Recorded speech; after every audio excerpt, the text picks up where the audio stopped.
We'll go ahead and call the January Consensus Revenue Estimating Conference to order. Good morning. I'm Rachel Eubanks. I'm the State Treasurer. Very excited to be here as part of this important process that's defined by statute of Public Act 72 of 1991, established the Consensus Revenue Estimating process. And at these semi-annual conferences, the State Treasurer, the directors of the House and Senate fiscal agencies, reach a consensus on the forecast for the U.S. and Michigan economies and the totals for the state's major taxes, the general fund, and the school aid fund. So all the documents today, they are available at michigan.gov/CREC and also for websites on the House and Senate fiscal agencies. Sitting up here with me today, directly to my right, is Marianne Cleary, the Director of the House Fiscal Agency. To her right is Catherine Summers, the Director of the Senate Fiscal Agency. And to my left is Director Jennifer Flood, the State Budget Director. So we're going to kick off. We have a pretty typical agenda this morning, starting with a presentation from the University of Michigan Research Seminar in Quantitative Economics. And joining us, we have Gabe Ehrlich and Daniil Manienkoff, who's the U.S. forecasting specialist. And they are, this is actually a new piece of information for me, the world's longest running, continuously operating economic forecasting group, so since 1951. So Daniil is an economist. He's involved in maintaining the U.S. econometric model and preparing the U.S. economic forecast. He holds a PhD in economics from the University of Minnesota and a master's in applied mathematics and physics from the Moscow Institute of Physics and Technology. And Daniil will be presenting RSQE's latest U.S. economic forecast. We also have Gabe Ehrlich, who's the director of RSQE. Besides overseeing the RSQE forecast of U.S. and Michigan economies, his research interests include macroeconomics, urban and regional economics, and real estate economics. Prior to joining RSQE, he worked for the Congressional Budget Office and earned a PhD in economics from the University of Michigan. And he'll be presenting the Michigan Economic Outlook.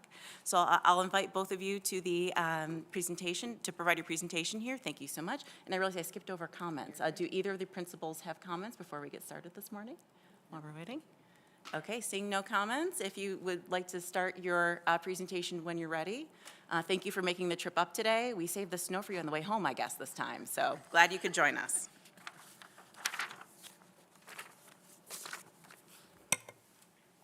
All right, good morning, everybody. Thank you for the introduction, and thanks for inviting us back. It's always an honor and a pleasure to be here, part of the budget process. So as you said, I'm going to present our U.S. outlook, and Dr. Ehrlich will follow up with our Michigan outlook, and then we'll jointly take whatever questions. So let me start with where we are today, and what I'm going to show you is the update of our forecast made in November. We did make some tweaks to policy assumptions, mostly to the monetary policy, but a lot of the fiscal and other policy assumptions we left intact as we await for the first set of executive orders. So let's start with where we were coming into the fourth quarter. And on this chart, I have the quarterly pace of real GDP growth in the solid black line. And I have contributions of major sectors in the economy to that headline growth. So the black line for the third quarter of 2024 shows that the pace of growth was 3.1% at annualized pace, which is pretty good.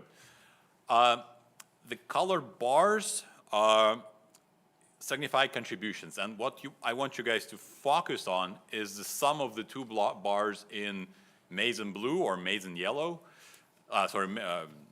yellow and blue, and those two are contributions of private consumption expenditures and private business fixed investment. So this is basically the strength of the private domestic final sales, so like the engine of growth in the economy. And we think the sum of those two is a better measure of trend growth. So if you look at the sum of those two bars, you can see that they have added more than 2 percentage points to growth for 7 quarters in a row. So coming into the fourth quarter, the momentum in the economy was actually pretty strong. Now, I'm going to front run a little bit. We think that the fourth quarter of the year is also going to be relatively strong based on partial data that we have so far. So with this, let me switch to some less upbeat news, and I'm going to talk a little bit about inflation. So here I'm showing you two charts of core inflation that is abstracting from the very volatile prices for food and energy. And I'm showing you based on two metrics. Consumer price index in yellow and a little bit broader metric of personal consumption expenditures index in blue. And what I'm showing you is inflation year over year, so over 12 months. What you can see is that both metrics had been declining through most of 2023 and early in 2024, but lately there's leveling off with a hint of upward trend. We'd like to still think that's basically flat for the last about half a year. So core CPI was been around 3.3% plus or minus, and core PCE has been around about 2.7% plus or minus. And as a reminder, the Fed wants to see the core PCE about 2%-ish. And the reason we show core is because the Fed cares about core, and the Fed cares about core because it helps them forecast things about a year or two out in advance. And they care about that because whatever they do today typically takes about a year or so to filter into the real economy. So the Fed cares about core because it helps them predict what's going to come probably like in about a year. So I'm going to try to argue that we still expect these two metrics to keep trending down. So let me show you why. So I have a little bit of a look under the hood here. I'm showing you three major pieces. I omitted just some small components, but let's start from the top. So the yellow line is the PCE index for housing services. So basically rents or whatever the equivalent rent for people who own their homes.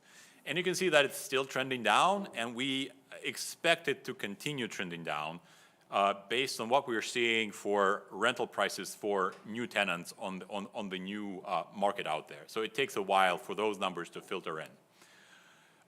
The blue line is the so-called supercore, which the Fed has been paying a lot of attention to lately, and it measures inflation in the services sector except for housing and energy. So a lot of services like, I know, haircuts, your financial advisor services, tax preparation. And it is believed that this part of the economy is more sensitive to wage pressures. And I don't have a chart, but lately, over the last couple of years, wage inflation or the pace of wage increases has been decelerating, and we expect it to continue doing so for a little bit. So we still expect that the blue line also has some room to fall, perhaps to a level more characteristics of the pre-pandemic like pace of around 2%, maybe a little bit more. Now, what's been contributing lately to the leveling off of the overall core is what's happening to goods prices and primarily to durable goods prices. Here, there is a significant uncertainty given we don't know much about the potential scope, scale, and timing of future tariffs, also future tax cuts, and also potential front-running effects. So that some of that may be going on already. That said, the green line is a lot smaller part of the overall economy. So as long as the blue line and the yellow line keep trending down, we expect the overall core inflation to keep coming down toward what the Fed would like to see long term. So we think the situation is a little bit worrisome at the moment, but there's enough of a downward trend for inflation to keep coming down, which is going to weigh on which is going to be important for what we decide for monetary policy. So let me talk about what's happening in the labor market. So here, I'm obviously not including the numbers that got released this morning. I'm charting two things. One is in the yellow line is the month-to-month changes in job count in the economy, payroll job count. And the blue line is a smooth measure where I average month-to-month numbers over 6 months. And we think it conveys a little bit better sense of a trend, given that over the last few months we had some disruptions due to hurricanes, we had a strike at Boeing and some other establishments. If we smooth through those, the blue line, you can see that it's probably still trending down from fairly high readings over 22, 2023. And the latest reading here is about 160-ish. Today we got the pretty strong release, though the yellow line is going to show about 256,000 jobs. The average doesn't move as much. I think the latest reading for the average is about 165. So we're still probably on a gradual trend toward slower readings. Another look at this is to look at what's happening to unemployment rates. And did I Yes. All right. So here I'm showing you two unemployment rates. In yellow, I'm showing you the headline unemployment rate that you see in the news. The latest reading, not charted here, as of this morning, was 4.1, so it ticked down a little bit. But you can still see that an upward trend, which is kind of gradually rising up to about 4.2% as of the previous reading. And it's still within the range of like full employment. So it is concerning that it's been trending down, but the overall level is still fine so far. The other line is a little bit broader metric of what's happening in the economy in terms of labor market slack. It includes everybody in the yellow line, so everybody officially unemployed, but also throws in people who are available for work, who would like a job, but did not search for work in the past month, which basically throws them out of the official unemployment count, but they would still like to work. It also adds back people who are working part-time, would like to work full-time, but couldn't find full-time work due to economic slack. So that metric is at about 7.4%, and it did not change in the latest release. So we got a little bit of a scare over summer. If you squint, you can see a little bit of a poke up in unemployment rate over it poked up to about 4.3%, and it did so pretty quickly, so that spooked a lot of Fed officials. But now we're back to basically the trend that was prevalent before then. One thing to note is that we're fine right now, but if this trend continues much longer, we'll probably get to a territory that makes the Fed uncomfortable. And given that the Fed is typically trying to be forward-looking, it's one reason for the Fed to keep gradually lowering rates. So let me talk a lot briefly about some other statistics in the economy before I turn into policy assumptions. So first I want to show you what's happening to key interest rates in the economy. The Fed delivered 100 basis points cuts since mid-September, but if you look at long-term rates, they actually rose by about 100 basis points over the same period. So that's the green line that shows you the yield on the 5-year Treasury note. The increase makes the news, but broadly speaking, we're back to where we were somewhere in June-ish of 2024. So the economy is looking decent, maybe some gradual deceleration, and basically in line with what the Fed wanted to see. And what you saw in August and September was basically a scare reacting to that tick up on the unemployment rate. So the other rates in the economy that I chart here are the 48 months new car loan rate, and it's charted in yellow. It came down a little bit in recent months, but remains very, very high at about 7.5%. And if you priced out a new car, it's probably going to hurt. The other one is the 30-year fixed mortgage rate. Here, again, they're following closely what's happening to the government rates, and so we had them dip to almost 6% at the end of September, but since then, mortgage rates are back up.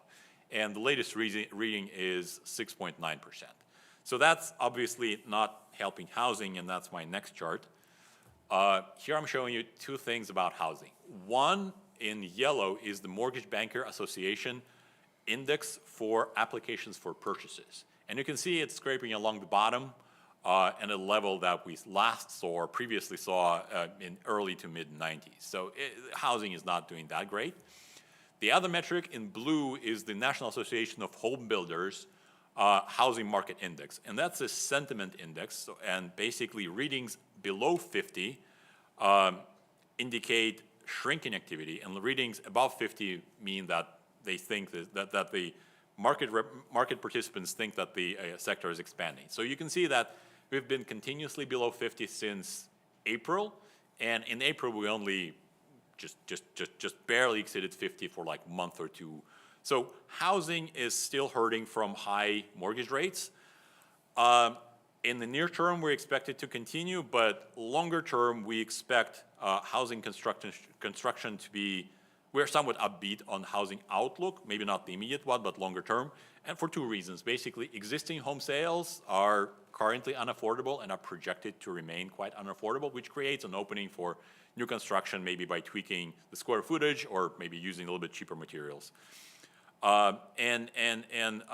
Basically, that's two reasons. So existing home sales remain unaffordable, and there's an opening for new construction to fill in some of the price niches that the existing market cannot fill. Finally, my last chart on the current state is another diffusion index of basically general purchasing managers in the economy. I'm showing you the indices for two sectors. One is for manufacturing in yellow, and the other one's for services in blue. You can see that manufacturing index has been stuck in contraction, that is in readings below 50, for almost 2 years, with one exception, which was, I think, March 2024. The latest reading is close to zero, so we're hoping that manufacturing can start expanding in the near future.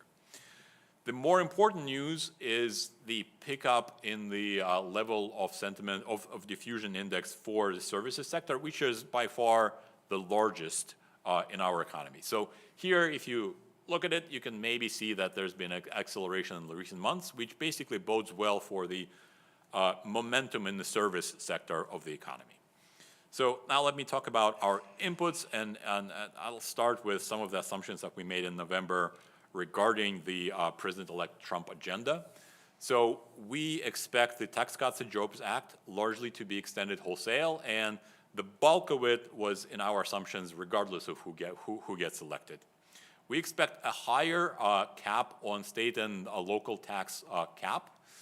We expect a targeted cut on corporate income tax focused on domestic manufacturing. So it's not going to cost as much as wholesale decline in the corporate tax rate, but it's going to be targeted. We did not take election promises at face value, so we do not expect a full exemption of Social Security benefits, tips, and overtime income from taxes, but we expect some tax cuts in there. We do think that the $7,500 EV tax credit is going to be gone fairly soon, but the bulk of the rest of the Inflation Reduction Act spending is basically going to stay there and expire on schedule, and that's because the majority of IRA spending is channeled through Republican districts, and it's going to be very tough to vote to cut that spending. So the biggest uncertainty, at least in the near term, comes from the timing of tariffs. We penciled them in to start in 2026, basically repeating what happened in the first Trump administration, where they started kicking in a year into the first administration. So it's a possibility they will kick in much sooner. But we have them starting in 2026. They gradually ramp up, and tariffs on China eventually triple. We expect limited retaliation from the side of from China throughout 2026. And we do not expect significant / lasting new tariffs on the rest of the world. It doesn't mean that there won't be some temporary tariff that's used for negotiation purposes, but we don't expect them to stay. We do expect a limited we do expect the deportation program to be there, but we expect limited impact on the labor market. Now let me switch to the gears to the monetary policy. So as I mentioned, inflation for now stopped declining, but we think there's plenty of momentum that the disinflation is going to restart soon. So we think the Fed is basically maybe going to wait for it a little bit, but then it's not at the point where they're worried that inflation is going to stick. The labor market is softening, but if it were to continue softening for another year, it'll probably get to a place where the Fed doesn't want it to be. So we think the Fed is still going to be loosening policy. It delivered about 100 basis points so far. They signaled at the December FOMC that the pace of future cuts will be slower, and that's what we have assumed for this forecast. So we expect that the terminal rate range is going to be about 1 percentage points below where we are right now, and we're going to get there by the middle of 2026. It's important to stress that we do expect an uptick in inflation in 2026 due to import tariffs and tax cuts. We do not expect the Fed to act on it because it's going to be a one-time jump in price level and not a sustained increase in inflation pace. So basically, the Fed typically reacts to if they think that inflation is going to sustain. If it's a one-time jump, maybe they will react, but we don't think, at the moment, we don't think so. And secondly, concerns about negative growth effects from tariffs were prominent in 2019 when the Fed decided to start cutting rates. So we think those concerns will still be present next, in 2026 as we assume, but maybe sooner. So let me tell you what we have for fiscal policy and how we translated some of the policy assumptions. So with slim House majority, we do not expect major cuts to spending, but we do expect major tax cuts. So combined, the personal, corporate tax cuts are going to yield about $200 billion of tax cuts per year, starting in 2026. Tariff revenues will generate some revenue to offset that, but not enough. So it's going to rise. Tariff revenues is going to rise by about 86 billion if you look from the end of 2025 through the beginning of 2027. We expect continued strong defense expenditure growth, given what's happening geopolitically. As a result, we get pretty historic levels of deficits outside of the recent pandemic, World War II, and Great Recession. The federal deficit on a national income and product accounts basis is going to grow to about 6.8% in fiscal 26 and 27. A large chunk of that is interest payment on the debt. So the primary deficit net of interest payments is going to be roughly 3% of GDP, which is still pretty large, but there's going to be a significant chunk going to finance the deficit, going to financing costs. So now let me talk about our forecast itself. And in general, I want to stress that uncertainty is still elevated. Our baseline outlook is pretty benign, and let me show you the numbers, and you can see that it's close to 2% throughout. But there are some, so we think that like main risks are fairly balanced, but there are some extreme tail scenarios on each end, which could lead to significant deviations from what we have assumed here. So on this chart in blue line, I have history and the forecast for the annualized quarterly growth rates. We expect the fourth quarter of 2024 to register 2.7% growth rate, just under the 3.1% we got for the third quarter. And it's going to be helped by a few one-off factors. First, we got a really strong bout of election-related service expenditures, which are going to go away in the first quarter. And that's a typical political cycle. It happens every couple of years. Then we got plenty of advertising spending and plenty of lobbyists got their checks. Then we have arguably some pull forward of consumption happening. So if you look at vehicle sales, they jumped to the highest reading since like early 2021 when the supply chain issues were just developing. So we got about, I think it's 16.4 million units sold in the fourth quarter, and a lot of it happened in November and December. Part of that is probably front-running potential effects from tariffs, but also potentially the expiration of the EV tax credit. So some of that is going to be pull forward of consumption, which is going to decline when the year starts. So which is why we have growth dipping down to about 1.7% pace in the first half of 2025. Then we ramp up to about 2% pace, which is close to trend. At the beginning of 2026, we're going to have simultaneously tax cuts kicking in and tariffs going up. So in the first half of 26, both will roughly cancel each other out. By the second half of 2026, the effects of tax cuts are going to become stronger than the drag from tariffs. So we're going to have GDP growth is going to ramp up to about 2.4% by the middle of 2027. Yellow bars are showing annual averages. So 2024 is projected to end at a 2.8 annual growth pace, and the next 3 years are going to average about 2.2% overall. So let me talk about our projection for the labor market. Here I have our payroll employment job growth. In the near term, we expect the gradual trajectory of job gains tapering off to continue through end of 2025. We expect private job gains to bottom just under 100,000 jobs per month in late 2025. Early in 26, as looser monetary policy helps, and later 26 as the growth the economic growth picks up, we expect some acceleration in job gains, but it's nowhere near dramatic, and that's for two reasons. First, we had several years of very, very tight labor market, which is basically we're already seeing some significant productivity gains, which means that you're probably not going to need as many people to hire for that kind of growth that we're seeing.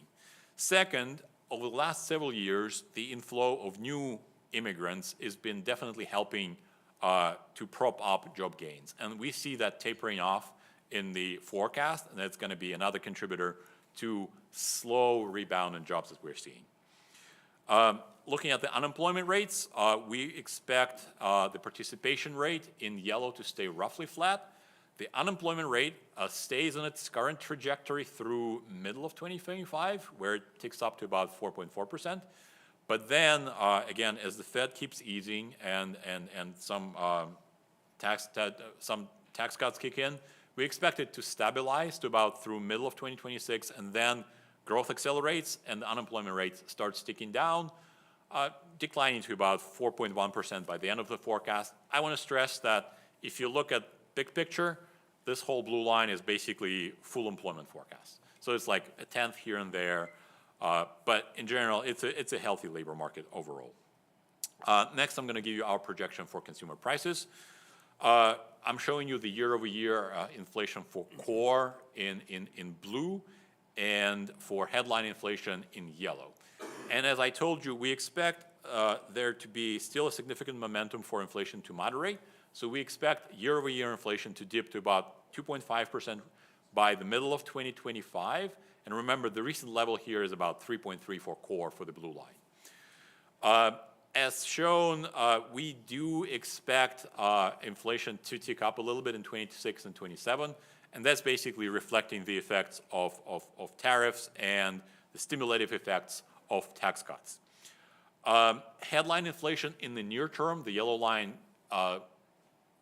shows the readings a little bit under the core, and that's because energy prices year over year are still down. That effect is going to go away by the middle of 2025. So now let me show you what happens to interest rates. Here I'm showing you the key interest rates in the economy. I'll start from the top.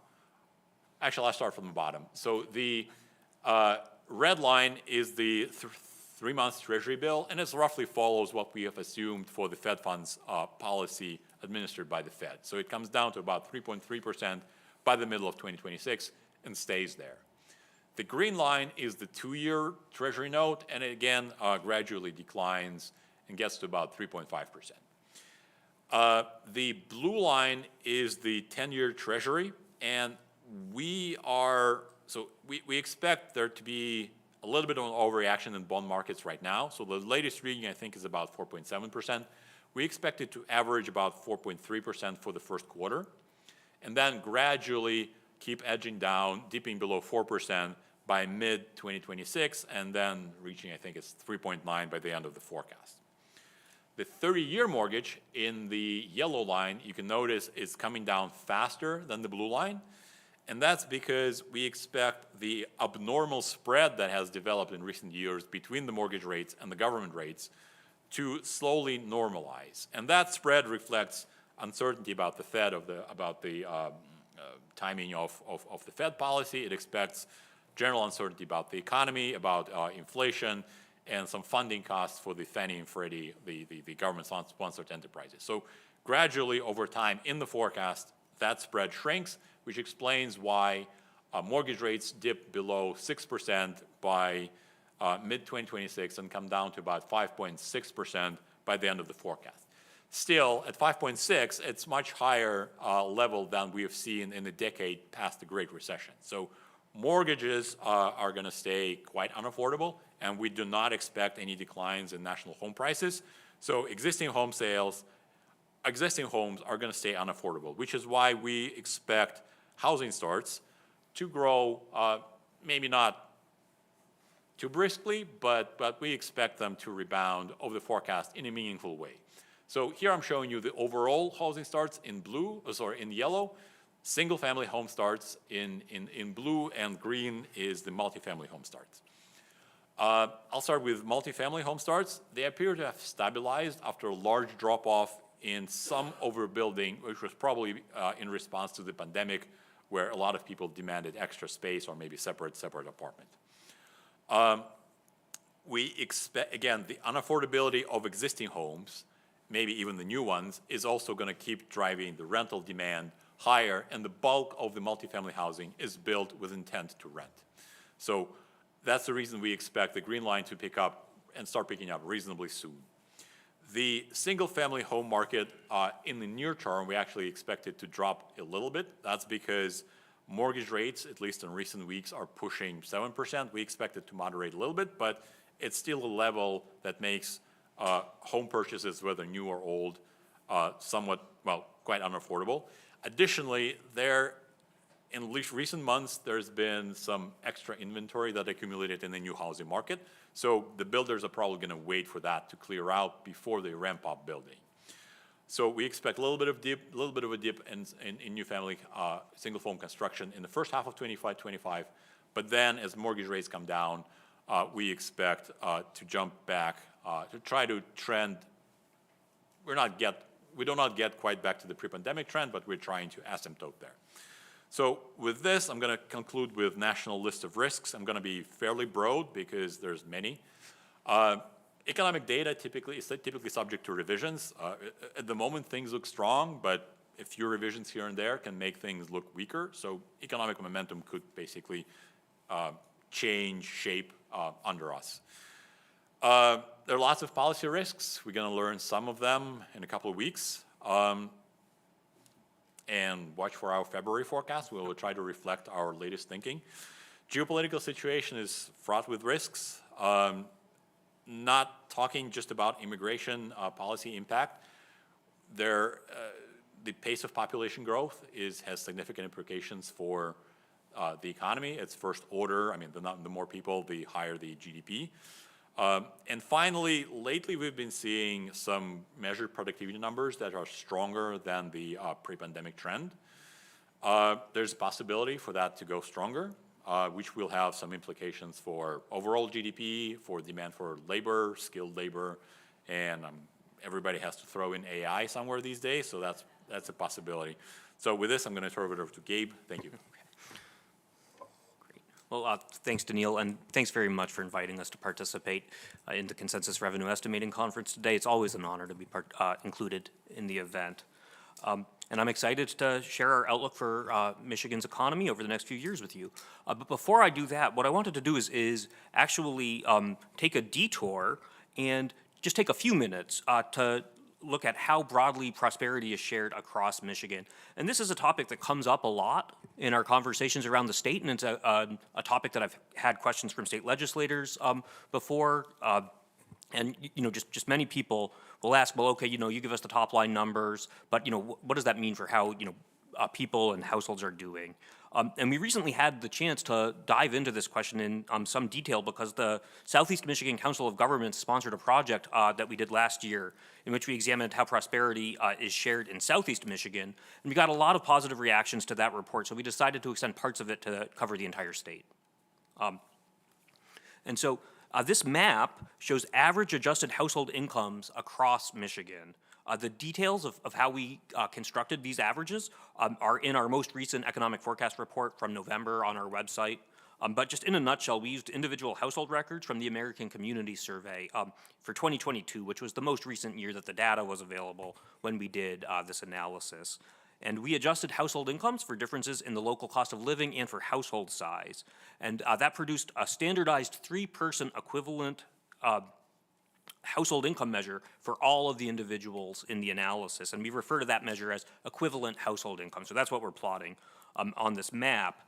And this map is showing you the average values of those equivalent household incomes across what are called public use microdata areas, or PUMA regions, which are the smallest geographical units for which we can access the individual data. And each PUMA region has to have at least 100,000 people. So urban areas have smaller geographical PUMAs, and rural areas have larger PUMAs.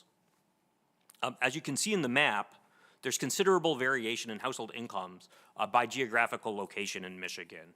In 2022, average equivalent household incomes ranged from a low of $54,000 in northeast Detroit to $222,000 in the Birmingham and Bloomfield region of Oakland County. The highest average equivalent incomes in Michigan were concentrated in Oakland County, western Washtenaw County, on the western edge of Wayne County, which all contained regions with average equivalent household incomes above $150,000, again for a standardized 3-person household. The next highest income categories on the map consist largely of a group of regions that stretch from southeast Michigan across the state to Lake Michigan, along with the northwest lower peninsula region that contains Traverse City.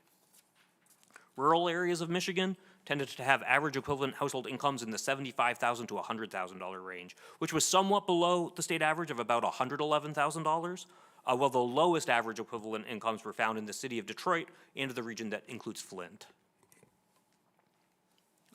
We also classified all households into 4 income categories: lower income, lower middle income, upper middle income, and higher income.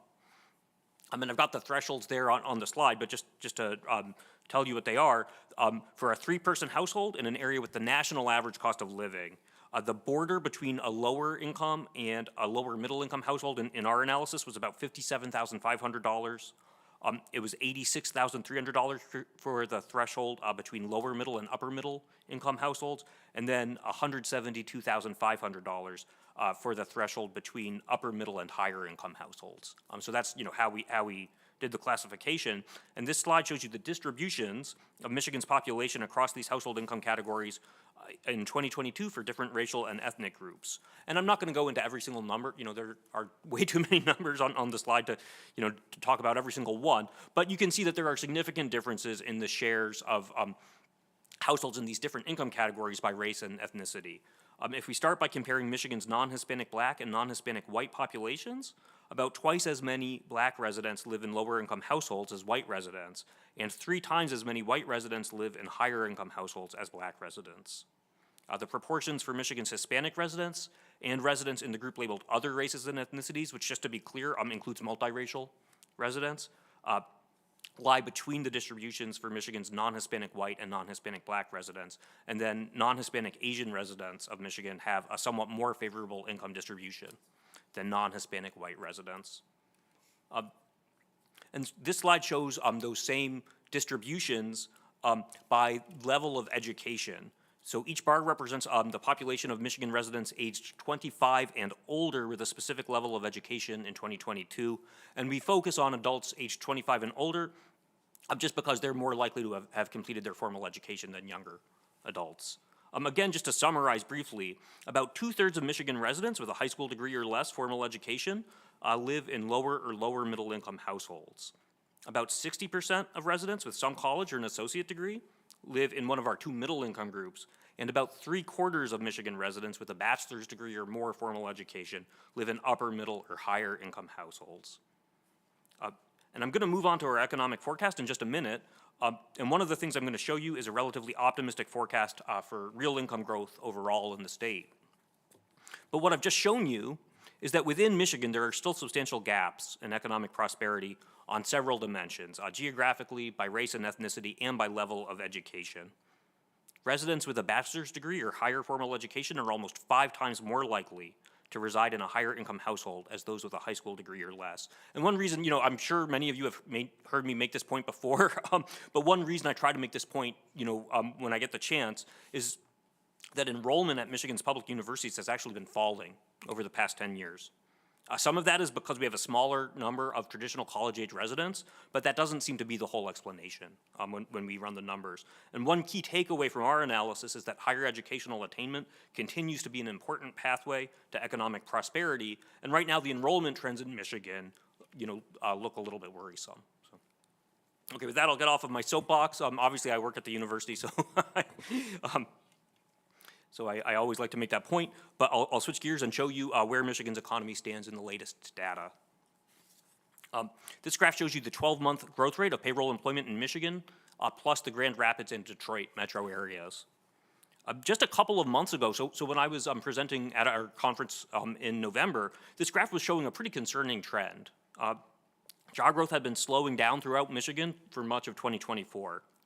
Statewide job growth in the blue line decelerated from 1.2% at the end of 2023 to just 0.7% in September of 2024. We've had a couple of solid jobs reports since then, including some positive revisions to previous reports, so this slide is looking better than it did when I was presenting in November. As of the November 2024 data, which we didn't have when I was presenting in November, 12-month payroll employment growth was back up to 1.2%. We think that number is probably a little bit rosier than the underlying economic momentum in the state because the November 2023 jobs count, so what we're comparing to a year ago, was depressed a bit by lingering effects of strikes in the auto and casino industries. Still, Michigan has now recovered nearly all of the 20,000 jobs it lost from May to August of last year, which is great to see. You know, we did have a bit of a growth wobble in the middle of last year. This graph shows that job growth has been slower recently in the Detroit and Grand Rapids areas than statewide, but it's still running in the ballpark of about 0.5% per year in both areas, which is a substantial improvement from earlier last year. This slide shows you the unemployment rate in Michigan, and again, the Detroit and Grand Rapids metro areas. The state unemployment rate has ticked up from below 4% last spring to 4.8% in November. The unemployment rate in the Detroit metro area has followed basically the same path as the state rate recently.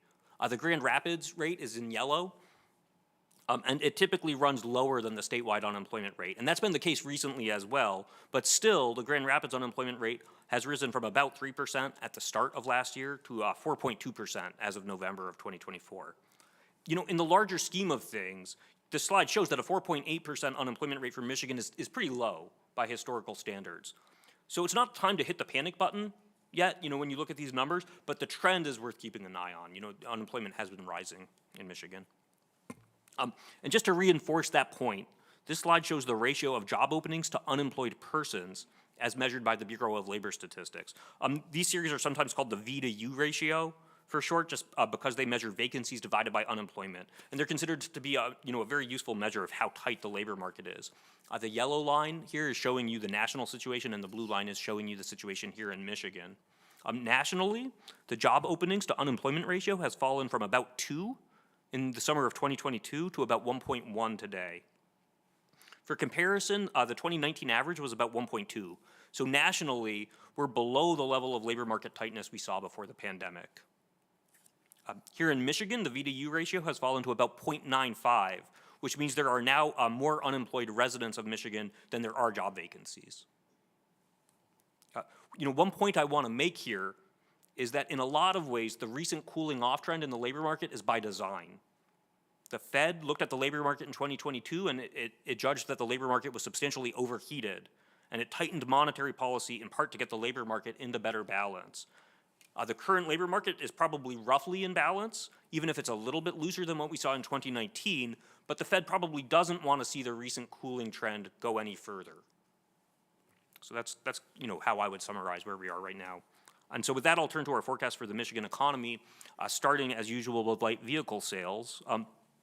Daniil already mentioned we saw a strong finish to last year for vehicle sales, with sales rising to a 16.8 million unit pace in December after bouncing around the 15 to 16 million unit range for most of the past 2 years. Sales finished at 15.8 million units for the year last year. We think it's too early to tell, and Daniil talked about this a little bit, whether the recent bounce in sales is due to improved incentives, buyers front-running potential tariffs, or consumer sentiment improving. And we think all of those factors are likely to be at play, at least to some extent. But still, transaction prices and vehicle finance rates remain stubbornly high, and we expect those challenges to constrain sales going forward. We're projecting that total light vehicle sales will come to 16.3 million units this year and to tick up to 16.4 million in 2026 and 2027. So you can see, some improvement on the graph, not a ton more improvement from here. We estimate that the Detroit 3's share of the total light vehicle market fell about 1.8 percentage points last year. It follows the long-term trend downward in our forecast to just under 33% in 2027. Combined with our projection of slowly increasing total light vehicle sales, we forecast that Detroit 3 sales will total 5.6 million this year and edge down a little bit to about 5.4 million by 2027. Obviously there are major uncertainties facing the auto market. One is the end of the EV tax credit, but the biggest uncertainty in our view is the potential for new tariffs. All else equal, Michigan stands to benefit from import protection for the domestic auto industry, but there are important risks here for several reasons. First, Michigan's economy and the auto industry import substantial parts and content from other countries. So, an increase in tariffs will drive up production costs domestically. We saw that with the aluminum and steel tariffs in the first Trump administration. Second, there's the potential for retaliation from other countries, and that was also a pattern we saw in the first Trump administration. So putting that together, we consider trade policy to be a significant wild card for Michigan's economy over the next few years. And as Daniil said, watch this space for how our thinking evolves as we learn more. But So this slide shows you our forecast for the level of payroll employment in Michigan through the end of 2027, along with the history, going back to the start of the 2000s. Michigan recovered all of the jobs we lost at the start of the pandemic in spring 2023, and I always like to take a moment to point that out because we still haven't recovered as a state from the downturn that began in 2000. We estimate that job growth slowed down from over 80,000 jobs in 2023 to about 37,500 last year. We're projecting job gains to slow further to just about 30,000 jobs per year in 2025 and 2026, and then edge down to 21,000 in 2027. That's substantially slower than the pace of job growth that Michigan saw coming out of the pandemic, but we think it would represent a positive outcome, given the slow growth of the workforce in our forecast. Essentially, as we're approaching full employment in Michigan, job growth will naturally slow down. By the end of our forecast, statewide employment climbs to about 3.2% above the pre-pandemic level, but it still remains about 2.5% below our all-time employment peak in Michigan from the second quarter of 2000. And I remember, I think early on in my time at RSQE, Marianne asked me, will we ever get back, to the all-time peak? My goal is one day to show you, okay, we made it back, not by 2027 in our forecast. And I'd like to give you just a little bit of the logic for why we're forecasting job growth to continue over the next few years.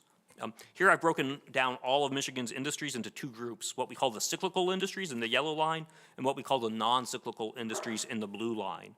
The non-cyclical industries are information, private education and health services, leisure and hospitality, other private services, government, and actually mining. The cyclical industries are all of the other industries in the state, notably including manufacturing, professional and business services, construction, wholesale and retail trade, and finance. Employment in the cyclical industries, again in the yellow line, tends to move more strongly with the business cycle than in the non-cyclical industries, although you can see that COVID was an exception to that pattern where we saw a big movement in those non-cyclical industries. But when you think about the normal business cycle, you see the cyclical industries don't move around, the non-cyclical industries don't move around as much, and that's why we've labeled them that way. We're projecting limited growth in Michigan's cyclical industries, again in the yellow line, given interest rates that are still fairly high and potential headwinds from trade policy. They add about 20,000 jobs from the end of last year to the end of 2027. We're projecting the non-cyclical industries in the blue line to account for about 3/4 of the job growth in our forecast. The big job gainers are leisure and hospitality, private education and health services, and government in that order. So that's really what's driving growth in our forecast. This slide shows you our forecast for Michigan's unemployment rate. And as I already showed you, Michigan's unemployment rate has climbed from below 4% early last year to 4.8% in the most recent data. And we expect it to hold at that rate through the first quarter of 2025 before starting to decline gradually. It edges back down to about 4.4% by the end of 2027. And we've received some questions lately about why Michigan's unemployment rate has been rising, and in particular, is it a cause for alarm? Our interpretation of last year's cool down in Michigan's labor market is that it reflects primarily the Fed's high interest rate policy to get inflation under control. Michigan's economy is more interest rate sensitive than the national economy because of the large amount of manufacturing activity we have in the state. So it stands to reason that our economy cooled off last year. The Fed has now pivoted to rate cuts, but as Daniil showed you, we expect it to proceed cautiously from here. And that's why we're projecting a slow decline and a moderate decline in Michigan's unemployment rate. But I just want to put these numbers in context. The gap in our forecast between Michigan's unemployment rate and the national rate averages about 0.3 percentage points from 2025 to 2027. And that's a lot narrower than the average gap of about 1.2 percentage points so far in this millennium. So I wouldn't say, that it's a cause for alarm right now, even though it's certainly something that we're watching. This slide shows you our forecast for Michigan's labor force participation rate. We saw a very solid recovery coming out of the pandemic, but it's flattened out over the past year or so. We've seen a small dip over the past couple of months, which you can see in our graph here, but we're really estimating, a pretty flat forecast for labor force participation in Michigan as our aging population and workforce limits further gains in participation. But I do want to point out that we estimate that in 2024, Michigan saw its highest participation rate since 2009. We don't have all of the data yet, but that's our guess is how it will come in.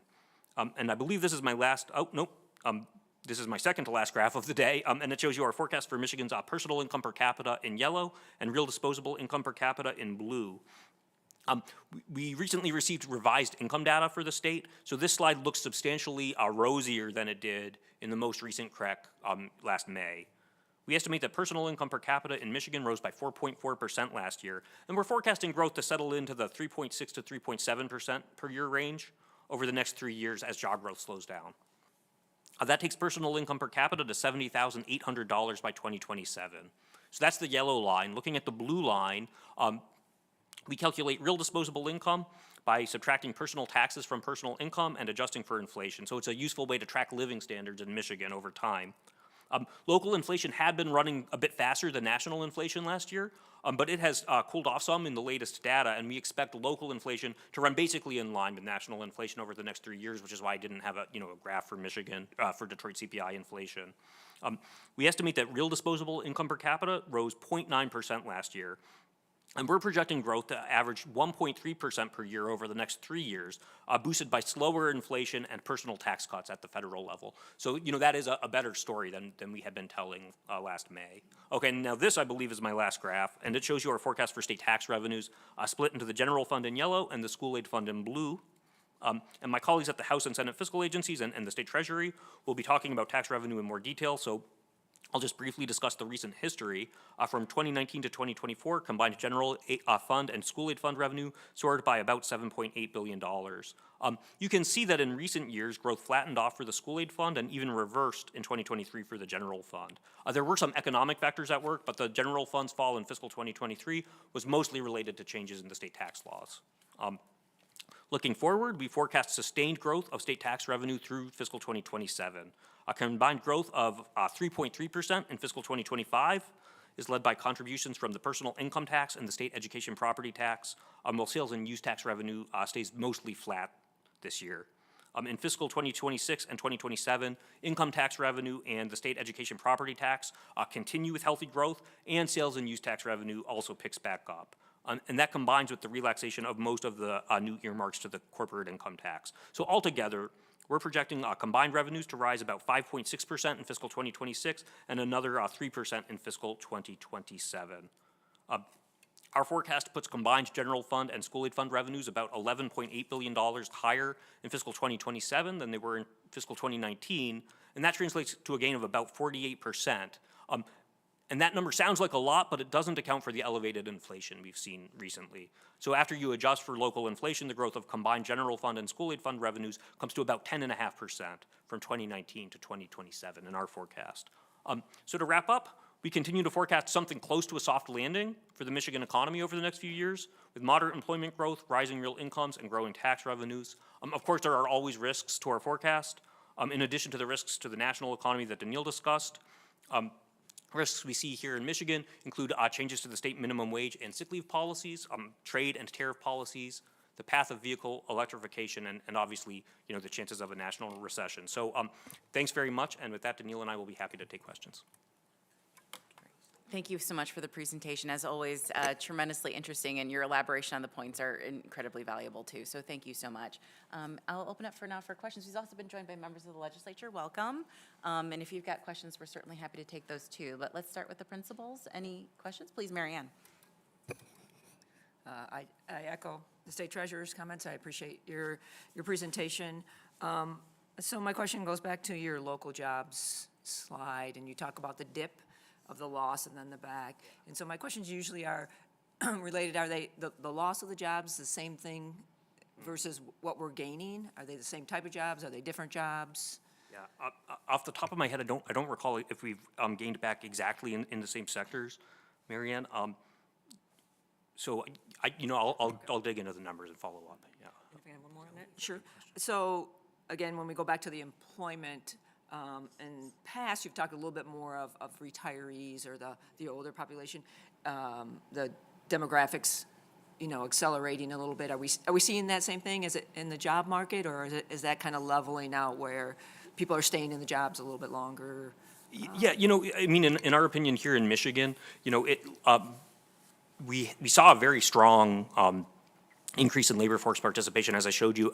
It took longer to come coming out of the pandemic than people expected. And, there were all of these stories, what's happening with labor force participation? Are people gone, for good? And then we started seeing people coming back in. What we're seeing now is really, things leveling off. And we seem to be approaching something like a steady state or, a new normal. I don't know, Daniil, if you have anything. I just have some national comments. So in general, the labor market, you see the sizable numbers, but the level of churn in the labor market is much lower, so everybody is staying put.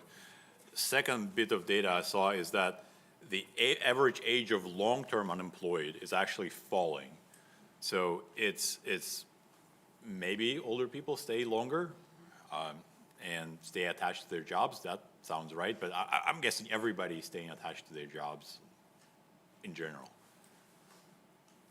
Very interesting. Catherine? Thank you. Mine was just I think on your non-cyclical slide. I think you mentioned that leisure hospitality was the strongest piece of the growth. Is that, what is that? Is that just returning again to pre-pandemic spending? Exactly. One of the things that we saw is, when I make this point, these industries were slower to come back. Really, production industries led the way in the recovery from the pandemic. So like when we talk about, for instance, government, and it's connected leisure and hospitality, health, these are industries that are really getting back towards something like the pre-pandemic share, of employment, of total employment. So I think, in that sense, it's like you say, it's a return to the patterns that we kind of saw, in 2019 and before, as opposed to, kind of a big new trend in the economy. It's really a return to where we had been, to a large extent. I also had a question about the labor market. I thought you had some very interesting data here, and recognizing that we're perhaps reaching an equilibrium point between the number of job postings and the amount of job seekers. I was wondering if you could connect that back to inflation and some of the conversations you made about inflation. You sort of separated, okay, there's a lot of driver, we saw, initially when the inflation ticked up, a lot of driver coming from the goods sector that's now, shifted away from that. We've seen some deflation there. So as we're, the Fed's done what they've intended to do, they've cooled off the labor market a little bit. That services component of inflation, do you think we're going to see any of that receding as in connection with the labor market? So that's a great question. Daniil, do you want to start with that? Sure.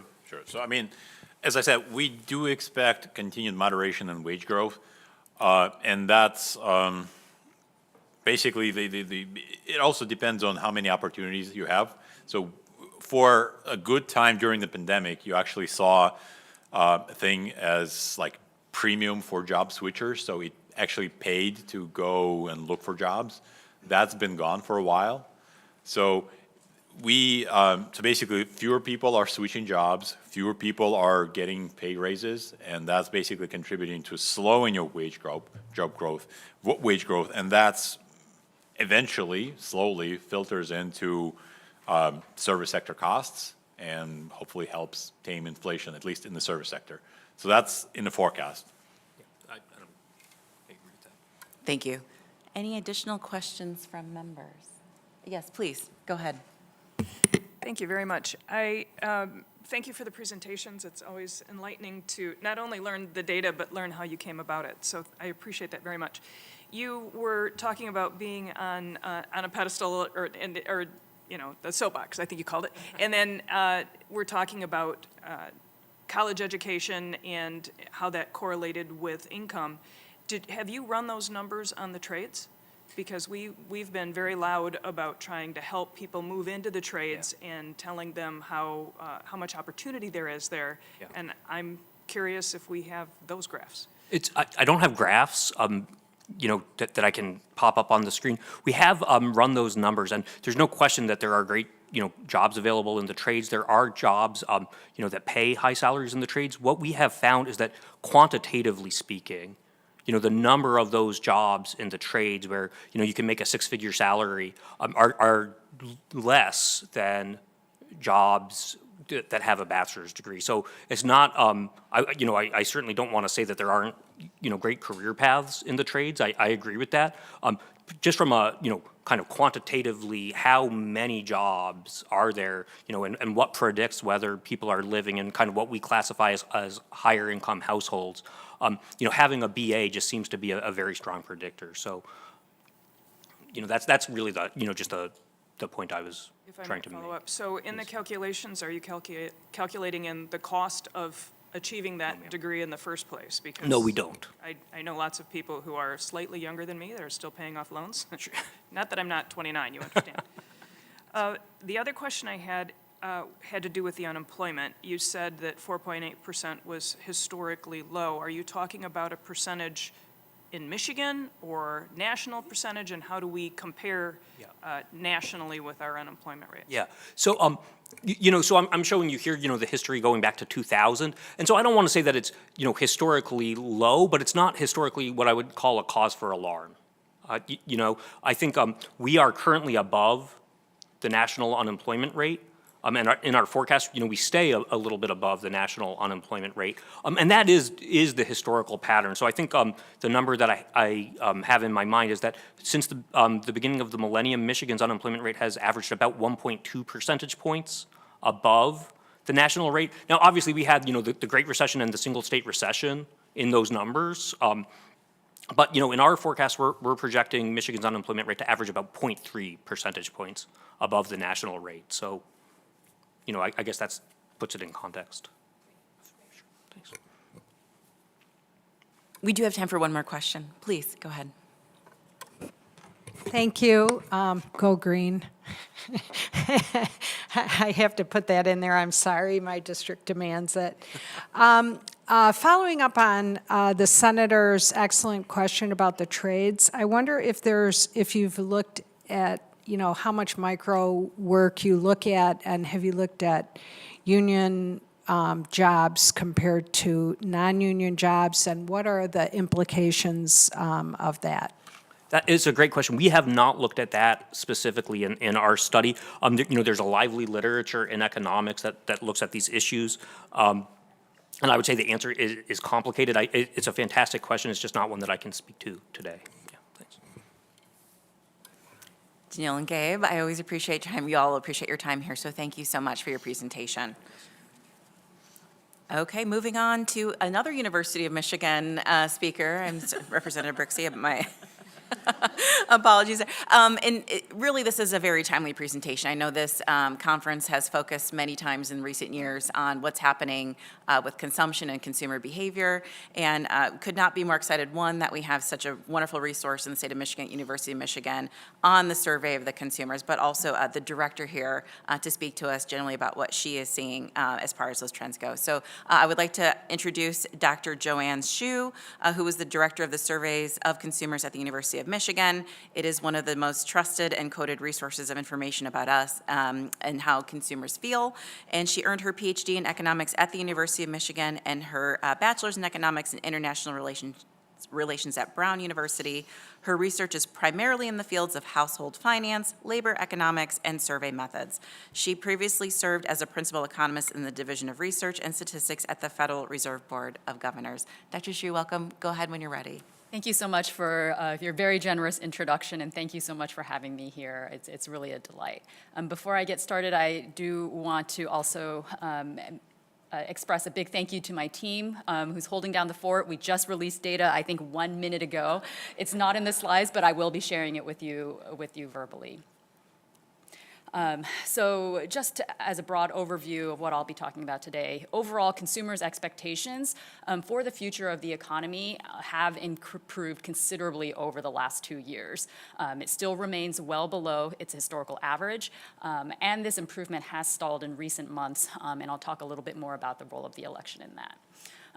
I think that the headline numbers that we typically look at and a lot of the aggregate macroeconomic indicators that we look at can make it difficult for us to really look closely at how there's just a lot of heterogeneity and a lot of differences in the different kinds of risk factors across the income distribution. So I'll talk a little bit about these differences in terms of the outlook for incomes, wealth, debt delinquency, how are people able to stay solvent.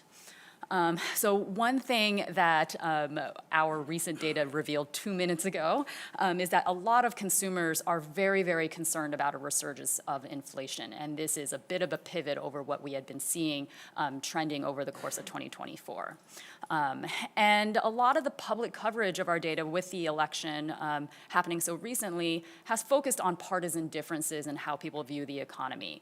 But I want to really reiterate that I think the discussion of partisan differences really distracts from the overall message, from the first 3 bullet points here. It is true that consumers have different views of the economy in general. People of different political parties, they typically move in parallel, so it's not really moving the national average in any way. But in particular, the disagreements that we see right now are really rooted in policy, differences in how people are interpreting the future of policy and not just partisan flag waving. But we can talk a little bit more about that later. So to contextualize what we've been seeing this year, here's a historical chart of consumer sentiment. We've been measuring it since the middle of the last century. Critically, sentiment really started to decline after the pandemic recession due to the surge of inflation, and it reached an all-time historic low in June of 2022. And so you see that where it's pointed there. Since then, we've broadly been on an upward trend. Sentiment has lifted about 50% from its all-time low as inflation has softened. It's really moved very closely with the trends in inflation that we've been seeing. The most recent data point on sentiment is essentially unchanged from last month. The problem is that this progress has stalled in the last few months. One thing that I think doesn't get enough attention is that while we've been on this upward trajectory, this recovery has been very, very uneven across the income distribution. So in this chart, I'm splitting out what sentiment looks like for the top third of incomes, the middle third of incomes, and the bottom third of incomes. And you can see that we've seen a very large improvement in sentiment for the higher income families. It's improved about 70%, but at the bottom, it's actually only improved 20% from that trough in the middle of 2022. And there are a few reasons for this. Typically speaking, I show data going back a few years. It is true that higher income people tend to have more favorable views of the economy than lower income people. This converged when inflation surged, but this recovery has just been so uneven. Not too surprising, because when we think about the booming stock market that we've seen over the last couple of years, and particularly in this last year, the sky-high housing values that we've been seeing, if you already own stocks and if you already own a house, then you're really experiencing quite a bit of wealth gain. But if you're at the bottom of the income distribution, these wealth gains don't accrue to you. And so really you're just depending on your incomes. And it is true that real incomes have grown, and there's been some wage compression over the last couple of years, but that wage compression has not really been large enough for lower income families to feel like they're thriving in an economy when prices remain so high. And I'll talk a little bit more about that. Now, this could be a reason why consumer spending has remained so robust over the last couple of years. Higher income families are the ones who are spending the most, and they're generating the lion's share of aggregate spending. So, the consumer there's a lot of talk about how the consumer is really resilient, and while I think that is true in aggregate, it's especially true for those at the top of the income distribution. There are some vulnerabilities that are starting to show up for people further down the income distribution. We're seeing debt delinquencies increase a little bit. A lot of this pandemic-related savings has been depleted, and despite the strong labor markets, we do see some folks who are struggling to find new jobs. So while, of course, we care how lower income people are doing, if they are starting to struggle, we're not necessarily going to see that in the aggregate numbers. And so really, I think the main message is that strong labor markets are the #1 factor that have supported spending over the last 2 years across the income distribution, and how 2025 will look for the consumer will rise and fall on that. So inflation has cooled, as I mentioned. Sentiment is still below average. A question I get a lot is, have consumers lost touch with reality? And I would say the answer is no. So in this picture, I'm showing inflation expectations over the last 10 years. So this is how much people expect year-ahead inflation to be at a given point in time. And so in the red box, you see that this number has fallen quite strongly over the last year. Now, today, it went up 0.3%, or actually half a percentage point. It went up by 0.5, so this is actually kind of concerning. But still much lower than we saw two years ago. Consumers broadly expect inflation, well, that might not be true anymore, but consumers over the last 2 years have noticed that inflation was stabilizing and expected it to continue stabilizing. We'll talk more about January in a moment. We also, in our survey, ask about personal finances and ask about the factors that influence your personal finances. So the blue line here are the share of consumers who spontaneously tell us that high prices are eroding their living standards, are weighing down their personal finances. And that dashed blue line, that of course surged in 2022, completely makes sense. That's when inflation was surging too. But in the last 2 years, that hasn't really moved down all that much. It did move down a bit today, but overall, these high price concerns remain quite elevated. So this is not a contradiction. You can notice that inflation has slowing and at the same time still feel very frustrated about the pain on your budget and the pain on your pocketbook. The share of consumers blaming high prices for poor personal finances, that's actually something that cuts across all income groups. But for higher income consumers, those concerns have eased up, have waned quite a bit. But 26% of people in December telling us high prices weighing down their personal finances, that's still a lot. And close to 40% when you go down the income distribution. So now I want to turn a little bit more into the upside and downside risks for consumers. So the number one factor that are on consumers' minds remain prices and inflation. It is the number one factor people mention when we ask about their personal finances. It's the top factor when we ask about, is it a good time to buy a car, buy a house, buy large durable goods. So this remains extremely top of mind for consumers. And that is really, again, the main reason why we're still seeing below average sentiment. Now, as I had showed you before, broadly, people were expecting inflation to continue stabilizing, but the election has thrown a bit of a wrench in that. There are, some differences in beliefs about what the new administration, about what kinds of policies the new administration will actually implement and what those effects are going to be on the economy. And what we're overwhelmingly seeing in the recent data is that a lot of consumers, most Democrats and a very large share of independents are really worried that tariffs are going to pass through to consumers in the form of inflation. And they're telling us, they're reporting their expectations in the same way. So that's a trend that we've been seeing since November, and I'll show a little bit more about that. So again, policy changes, we're expecting policy changes in the next year or with the next administration, and this is on consumers' minds when we ask them about the economy. So what I have in this chart in green is the percent of consumers who are spontaneously mentioning tariffs in some of their answers to our questions. And so you see in the couple of months before the election, this is hovering around 2%. No one's really talking about it. With the election, it went up to 10, doubled to 20% last month, and today it's about a third. So there are more and more people talking about tariffs. Democrats generally believe that tariff hikes will lead to a resurgence in inflation. Republicans believe that these new policies will lead to a vast slowdown in inflation. Independents, they have split views, but they're leaning more towards tariffs are going to raise my prices. So that's what we're seeing right now. And digging in more deeply, here is a picture. You can focus on the red line. This is the percent of consumers who are telling us it's a good time to buy large durable goods like appliances because prices are going to rise in the future. So one of the things that we've been seeing is that people are telling us it's a great time to buy durable goods. Usually this is a sign of strength. But when we dig into our data, we see this is not coming from a position of strength from consumers at all. They are worried. They are really worried that prices are going to go up next year.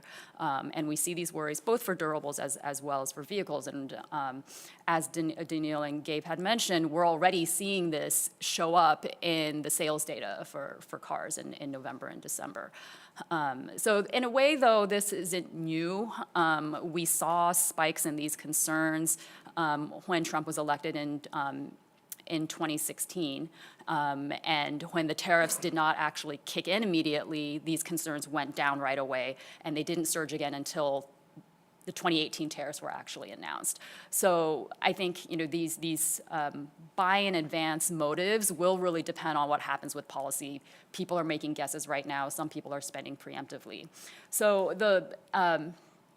and it's not that Republicans are not concerned about prices, but they are more concerned about today's prices. They're not concerned about next year's prices. Democrats and independents, they're more concerned about future prices right now. And this is really a thing that we need to track closely, because this is an element of what we call inflationary psychology. If people expect inflation in the future and they shift their spending now, this increased current demand, even if it is temporary, could lead businesses to raise their prices now. And if that's the case, that could cause inflation, even if these tariffs don't even kick in. If everyone's buying now, it would produce additional upward pressure on inflation. And this is something that could be very dangerous if these motivations continue to proliferate. And so I think this is, the Fed is constantly watching inflation expectations. We know they're trying to target inflation expectations of 2%, consistent with 2%. And so the fact that the University of Michigan's long-run inflation expectations measures from our survey, they've been very, very stable over the last 2 years. But we saw the largest one-time increase in inflation expectations today. So this is certainly concerning, and with today's very strong jobs report, I think it will both of these factors will reinforce the Fed's announcement in December that they were going to slow down the pace of interest rate cuts. And so, yeah, the incoming data is not going to make them reverse their plans on that. This means that it's going to prolong some pain to borrowers, particularly prospective home buyers who are looking at today's mortgage rates coupled with extremely high housing values, and they feel like it's not a good time to buy. That's what we're seeing on the right side graph here. This is a chart of buying conditions for homes. We're still near historic lows. I think it is for those who are trying to enter home ownership or who are trying to think about right-sizing their home or downsizing or upgrading their homes. This is a very tough time for them. And as I mentioned before, we are starting to see a little bit of an uptick in delinquencies among consumers. I don't think there's really systemic risk from that. That appears to be mostly concentrated among lower-income families. But of course, that means there are lower-income families who are struggling. So it's even if the aggregate risks are low, it's not necessarily a good story. So as I mentioned before, robust consumer spending has been supported by strong labor markets, and that's really, I think, the thing to watch going forward. If labor markets and incomes continue to be strong, consumers will probably continue to be willing to spend, even regardless of whether they feel good or bad about it. And higher income families are in the most stable position because they're supported by the immense wealth gains that we've seen in asset markets over the last couple of years. There are some sectors that are weakening. Is this spreading? I think time will tell. Lower income families, they continue to be burdened by high prices. Even if their real incomes have gone up, it's not gone up enough over the last few years to really take the sting out of those high prices. Income prospects are perceived to be weaker for them. When we ask people, what kind of income growth do you think you're gonna see in the next year? Most people are expecting their incomes to grow, both in nominal and real terms, but the income growth that lower income families are predicting for themselves is much lower than it is for higher income people. So, some signs of potential weaknesses. In terms of labor market expectations, today's jobs report or employment report notwithstanding, we're actually seeing consumers downgrade their expectations for labor markets for the next year. Still relatively strong, but not as strong as they were seeing before. So consumers, there's a rising share of consumers who are expecting unemployment to increase, and when we ask them about their own incomes rather than the aggregate, people are downgrading their income growth projections. And with that, I'll close. Thank you. Thank you, Dr. Schufer, very interesting presentation. You said something a minute ago that I think may have summed up very well, our scratching our heads as we think about, how to forecast sales tax revenue, which, in our world kind of closely aligns with, what goods are being purchased and so forth, compared to how consumers are feeling. So you mentioned that, consumer sentiment remains low, but spending, continues to remain high.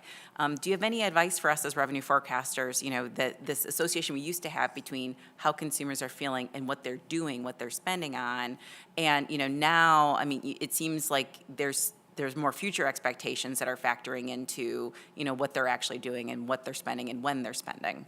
So what I would suggest is focusing on the trend rather than the level. There are people, there's a lot of talk about how people don't feel optimistic about lots of things, about geopolitics, about climate, about lots of different things, and the economy is no different. So we may be in a situation where people have not adjusted to this post-pandemic normal yet in terms of their attitudes. However, what I think is very instructive is this general upward trend over the last 2 years.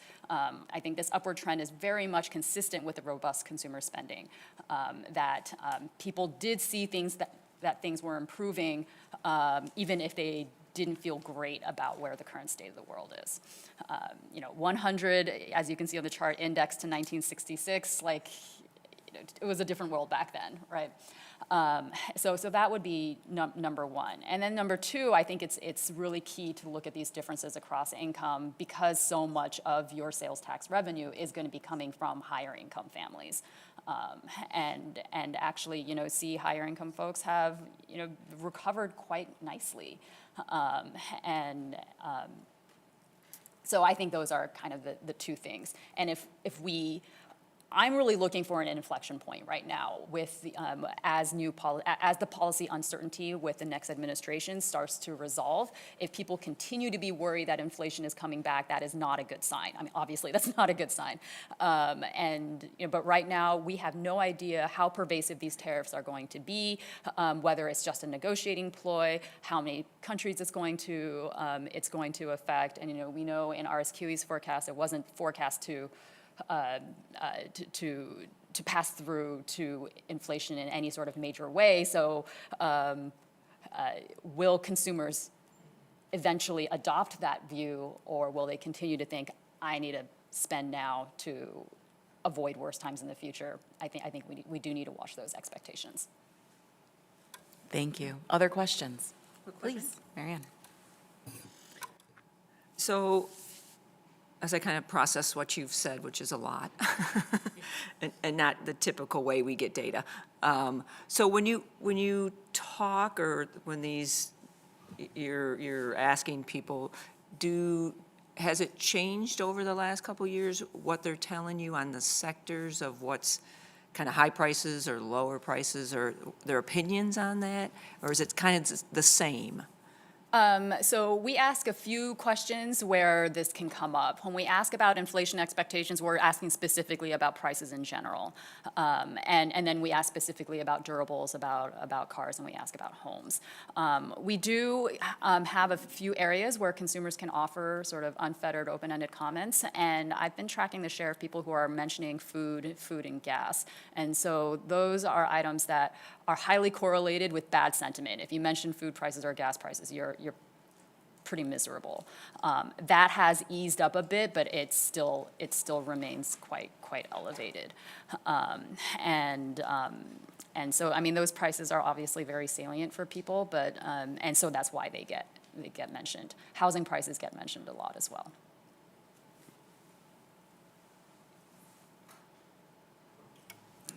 Okay, a really basic question.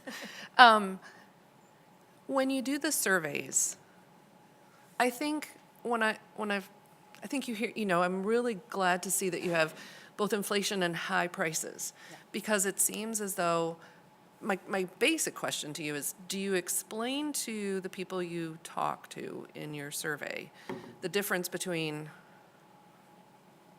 prices coming down, deflation, as opposed to, because we get the headlines that inflation is slowing, stabilizing, all those kinds of things, and it feels sometimes like there is confusion of, well, then my price of eggs should go back to $1 a dozen or something, as opposed to the $3. So I just wondered what kind of, do you do an educational process or explaining to the people that you're asking, or does everybody kind of already understand that? Because So when we ask about inflation expectations, the question is worded about changes in prices in general. Like, how much do you expect prices to change over the next year? So I think it's pretty clear we're not asking about a level, because the text box is a percent.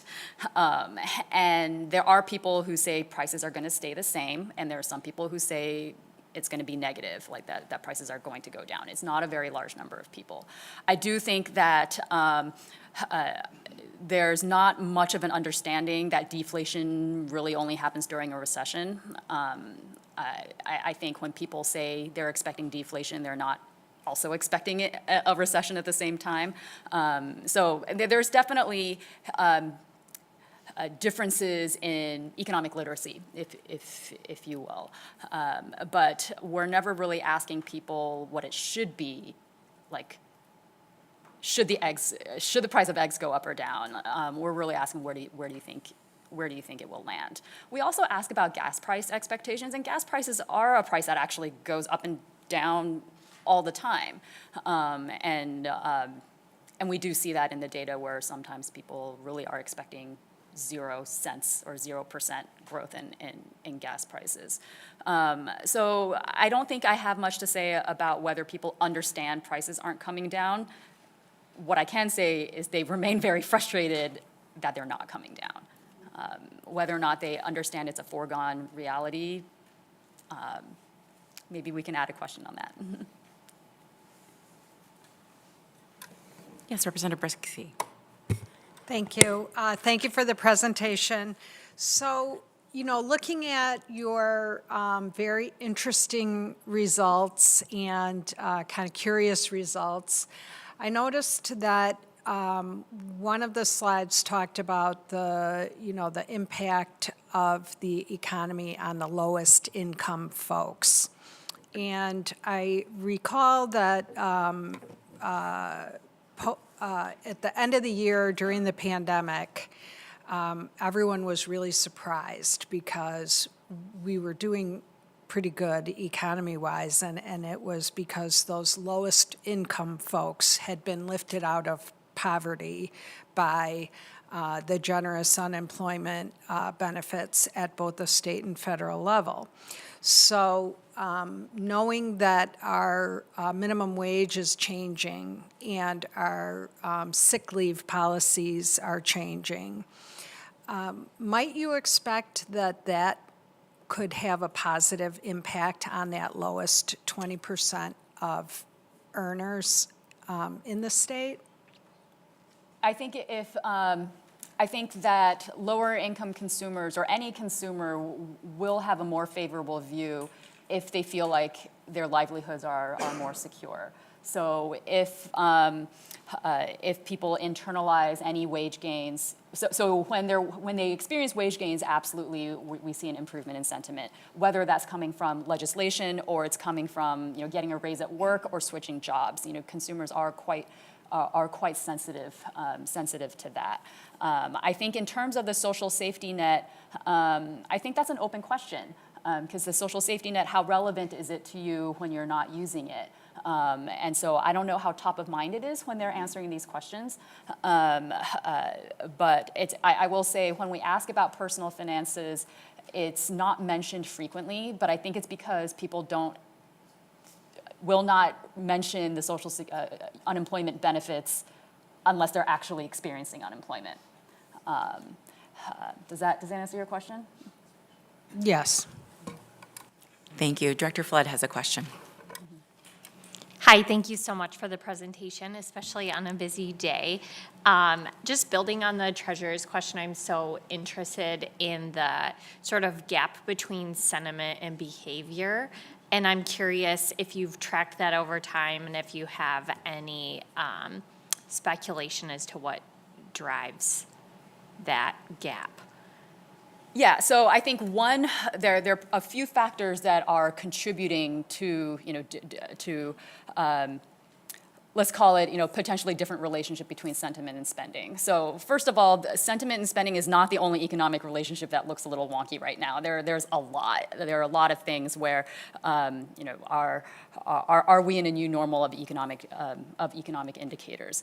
So that's first of all, and then also we're in this sort of unprecedented situation of elevated inflation and extremely strong labor markets, extremely low unemployment rates. I think the last time we saw that was during the Truman presidency, and unfortunately, we were not measuring sentiment at that time. But I think that that focusing on differences across the income distribution is very illustrative, given that higher income folks really do generate the lion's share of spending. So I think focusing on those top income earners would probably go further in terms of trying to understand where aggregate spending is going. Just folks at the bottom, they're just not, their budgets aren't large enough to move the needle that much. And then I think there are, I think for your purposes, that's probably the key part. Folks at the top of the income distribution just have much stronger views of their own personal future, as well as business conditions. And so they just have higher confidence. And focusing on the trend, you see in this chart, the trend for upper income people is just so much steeper than it is for folks in the middle and the bottom of the income distribution. And I think that's a major reason why when you just look at the national average, that relationship between sentiment and behavior on a level basis doesn't look quite the same as it does before, but when you're looking at the trend, it actually, I think, lines up pretty well. Senator Bumstead, please. Thank you. Thank you for coming in today.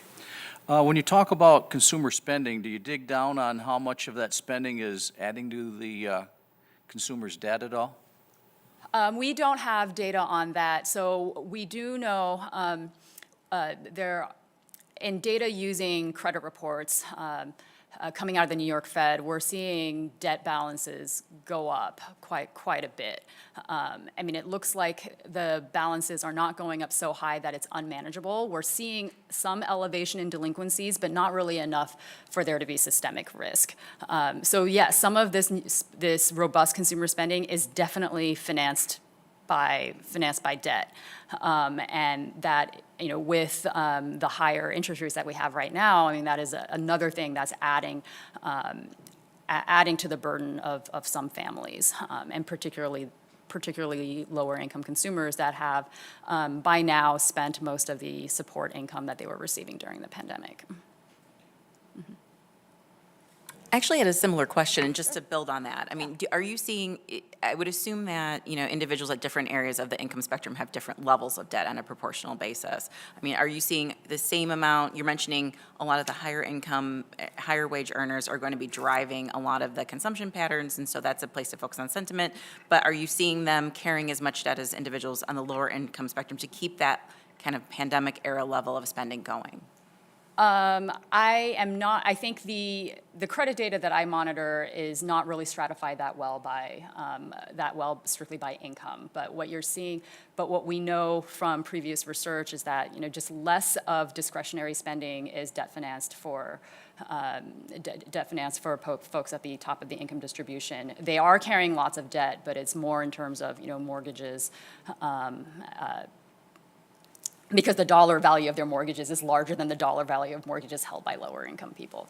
I think that it would be great to have income data that's better matched to people. I think what we have right now, the credit data is, you can match it to higher income census tracts, but not necessarily the people themselves. It's a good substitute, but not perfect.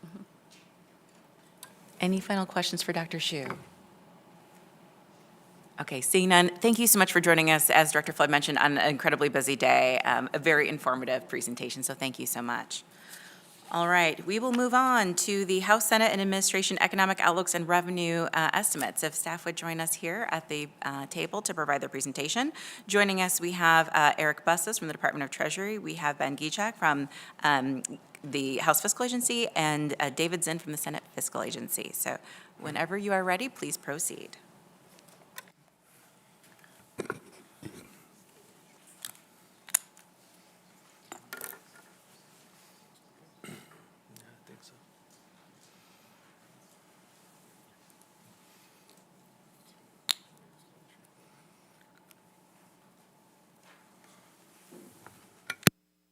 It's on, sorry.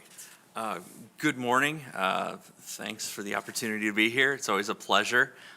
So I'm Eric Busses with the Department of Treasury. I am joined by Ben and David. So for our presentation today, I'm going to start off by talking about the recent economic conditions and our outlook, as well as what we're seeing in revenues. Then I'm going to turn it over to Ben to talk about our major taxes and our outlooks for those taxes, and then I'll turn it over to David to close us out with revenue estimates by fund and some statutory calculations. So we've heard a lot of great economic presentations this morning, so although each of us have our own economic forecasts, we're not going to go through that in too much detail. So each of our forecasts are on our respective websites. But overall, we share a lot of the views that have been presented before this committee this morning. All three of our agencies have forecasts that are similar to the RSQE forecast. We see that the U.S. economy is on solid footing. We do expect modest growth in both the U.S. and Michigan economies. We expect that gross GDP will continue to grow at modest rates. We do expect inflation to level off from our recent highs. We have slightly different views on inflation. I know the Senate Fiscal Agency has a bit higher forecast for inflation compared to the Treasury and HFA forecasts, but overall still not at the levels that we've seen over the last couple years. Our view of the Michigan economy is also quite similar. Michigan's economy has grown throughout 2024, and we expect that to continue. Michigan wages are growing, and inflation is biting into that wage growth a bit. Even after adjusting for inflation, we do expect wage and salary and personal income to continue to grow throughout the forecast horizon. So before we jump into revenue, I want to look back at the economic forecast we presented last May. For the most part, our forecasts from May on both the economic and the revenue side are on track. In the final 2024 data, the personal income came in a bit higher than what we expected in May. In May, we expected 3.5% growth. We ended up with 4.9% growth. Payroll employment growth was it was exactly where we forecasted in May in the final numbers. The Detroit Consumer Price Index was a little bit higher than what we expected. We forecasted 2.6% growth in the Detroit CPI, and the actual came in at 3.3. And then on the unemployment rate, we also got that estimate right at 4.2%. So turning now to revenue, we're going to talk a lot about revenue and some of our big taxes and small taxes, but the four that you see here, four rows, sales and use tax are combined. They total about $30 billion. So that's about 90% of our total general fund and school aid fund revenue. The estimates that we presented in May are pretty much on target with what we forecast in the May consensus conference. Book closing for fiscal year 2024 is still underway, but so far, we estimate that we're about $276 million above target. A lot of that excess has come in from withholding. Income tax withholding is one of our biggest tax categories at over $13 billion, and that continued to grow quite a bit stronger than what we expected in May.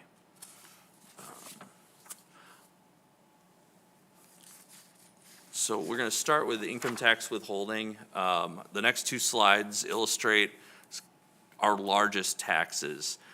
So income tax withholding, as I mentioned, we forecasted at 2.9% growth in May.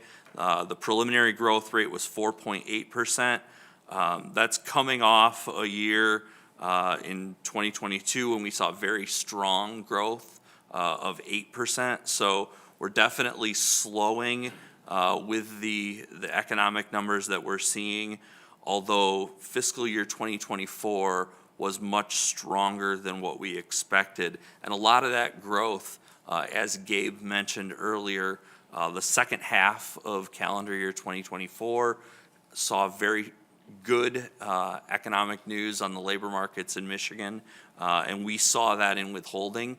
And our withholding growth was actually even better than what we were seeing in the labor markets. We saw double-digit growth for most of the final few months of calendar year 2024, and that's going to continue forward in our forecasts and lead to some of the differences that Ben and David will talk about. The next chart here looks at sales and use tax. As many remember, we had tremendously strong growth right after the pandemic, driven by inflation, by people staying at home and buying goods. We had year-over-year growth of 18.8% in 2021. That dropped over the course to 2023 to actually 0% growth from 22 to 23. In 2024, we forecasted in the May consensus conference that this would go down 0.6 of a percentage point. It actually went, the growth in the preliminary numbers was a little bit better than that at a decrease of only 0.3%. So as we talk about sales and use tax, there's a lot of factors that come into this. As you've heard, consumer sentiment, consumer spending, those are some of the big high-level things that we look at when forecasting this. But this tax base for our sales and use tax in Michigan is also a little bit different than what consumers spend all of their, what we call consumer spending on. So our sales and use tax base is predominantly made up by goods, not services. So when the University of Michigan was talking about the growth rate in inflation in goods, actually being in deflationary territory on core goods, that's impacting our sales and use tax collections. Also, not all goods are subject to sales tax. A lot of the things that we commonly look at, like eggs and milk, we don't charge sales tax on. So a lot of these dynamics, since we're only taxing a part of the overall consumer spending, some of those shifts between categories also greatly impact that. So if you go to the grocery store and your eggs and milk are a bit more expensive, you may not, buy your kid a toy that would incur sales tax or things like that we'll see driving these numbers.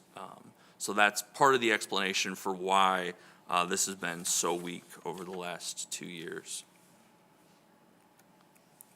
The last revenue slide I want to talk about is on general fund common cash earnings. This has been a prominent piece of the last 2 revenue conferences that we've had. Historically, common cash earnings was not a source of revenue for the general fund, right? We don't typically tax and generate cash and sit on that cash and generate interest. But over the last 2 years, through a variety of different reasons, we've seen temporary increases in general fund common cash earnings. So in 2022, it jumped up to about 76 million. Over the last 2 fiscal years, it's been about 600 million in general fund common cash earnings. One other piece of that is under the American Rescue Plan Act, the dollars that the state received from the federal government, we received that cash up front. It takes us a while to spend it, and while we're, holding that money, we can earn interest on that, and we're allowed to take that to the general fund. That's about 200 million of the 600 million that we've received in both of the last 2 years. The other obvious important factor is interest rates. Short-term interest rates have been historically high. In the last quarter, we earned 5.4% in common cash interest earnings. Even though we have slightly different outlooks in inflation and interest rates, we don't expect short-term rates to stay that high in any of our forecasts. So with that, I'll turn it over to David to talk about our major taxes. Oh, sorry. Thanks, Eric. I'll talk about major taxes that go into the fund balances that David Zinn will talk about shortly. Just to note, I will stick to net revenues in this section, which is basically the amount of revenue we estimate for available for appropriation, as opposed to baseline revenues, which represent changes in revenue that are driven by changes in the economy and can be comparable across fiscal years. Net revenues include the impact of recently adopted policy changes. So first I'll talk about net income tax. For some context, net income tax accounts for about 37% of combined general fund and school aid fund revenue. The largest component, and probably the one with the least volatility with respect to annual growth, is withholding, mostly driven by wages. However, do keep in mind, as Eric noted, just the size of the base being 13 to 14 billion. Relatively small difference in withholding can represent fairly significant dollar differences due to the size. 1% difference equates to about $130 to $140 million. Much of the volatility comes from the smaller components, quarterlies and annuals, which mainly reflect non-wage income and refunds. I do plan to touch on some of these components and how it plays into our overall revenue forecast in a few slides. That said, this chart does demonstrate that we all see continued growth in net income tax revenue throughout the forecast window. Total variation in agency forecast is not terribly large considering it is a base of 14 billion. It ranges from a high of about 350 million in fiscal year 25, or about 2.5%, to a low of 160 million, or about 1.1% in fiscal year 27. The next slide shows agency forecasts for net sales and use tax. For context, sales tax is about 3.5 to 4 times the size of the use tax as a revenue source. Combined sales and use tax makes up about 30% of combined general fund and school aid fund revenue, and just less than half of school aid fund revenues. While we've seen some volatility in sales and use tax collections in recent years due to the pandemic breaking consumption patterns between goods and services, I think we all sort of agree that there's some sense that we're back or close to trend in sales and use tax collections. In addition to the level of consumption and the makeup of consumption, sales and use tax revenues are also driven by inflationary conditions. Again, all agencies show growth throughout the forecast window. This is true for both sales and use tax. Both are forecast to grow. It's not sales tax outweighing some declines in use tax or anything. While the divergence between high and low does widen as you move out to fiscal year 27 there on the right, to about 400 million from high to low, that represents a difference of about 2.8%. Senate Fiscal Agency has the strongest growth, in part due to the higher inflation that Eric had noted in the Senate forecast over the forecast horizon, and the House Fiscal Agency has the weakest. The next slide shows agency forecasts for CIT revenue. These figures do include the 600 million in earmarks for fiscal years 24 and 25, of which 550 million expire at the end of fiscal year 25. As you can see, compared to the prior 2 slides, the agency forecasts for CIT have a bit more spread, which is not inconsistent with prior CREC estimates of CIT revenues. It's arguably been the major tax with the most variance in agency forecasts over the years. Since its inception in 2012, it has shown fairly significant volatility, making it a tax that is has been difficult to forecast, as you all know. After 3 years of double-digit growth coming out of the pandemic, CIT revenues declined by 2.2% in fiscal year '24, at least in the preliminary numbers, despite fairly strong top-line economic growth and market performance. That is all to say, this uncertainty around CIT revenues plays out in our forecast, as the chart shows. You can see the three agencies are only separated by about 70 million in fiscal year '25, but we take varying paths going forward and find ourselves separated by about 420 million once you get out to fiscal year 2027. The Senate Fiscal Agency forecasted fairly robust growth in CIT revenues throughout the forecast horizon. And on the flip side, the administration forecasted a small decline over the 3-year forecast window. The House Fiscal Agency kind of split the difference with some modest growth over all 3 years. For the state education tax in the next slide, this is all directed to the school aid fund. It represents about 15% of overall school aid fund revenue. This tax is largely driven by growth in property tax assessments, which are, well, noted are capped at the rate of inflation or 5%, whichever is lower, and housing market conditions. As you can see, there's not a lot of variation among the agency forecasts in any year. It's no more than about 1 to 2% in any of those fiscal years, I should note. These would all represent historic nominal highs for state revenue, going from about 2.9 billion in fiscal year '25 to about 3 to 3.1 billion in fiscal year '27. The next slide should help set the table for David's section, presenting the forecast of general fund and school aid fund revenues.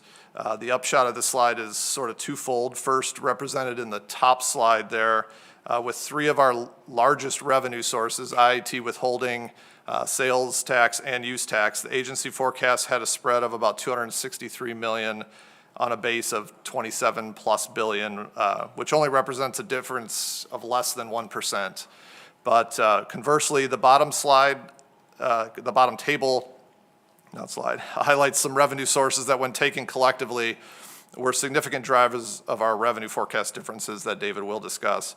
With each one of these revenue streams, there's either a long-term or near-term volatility creating some forecasting difficulties.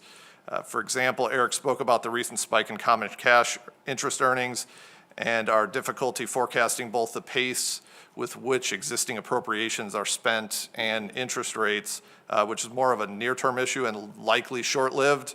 IET quarterlies, on the other hand, have historically been exceptionally variable year to year.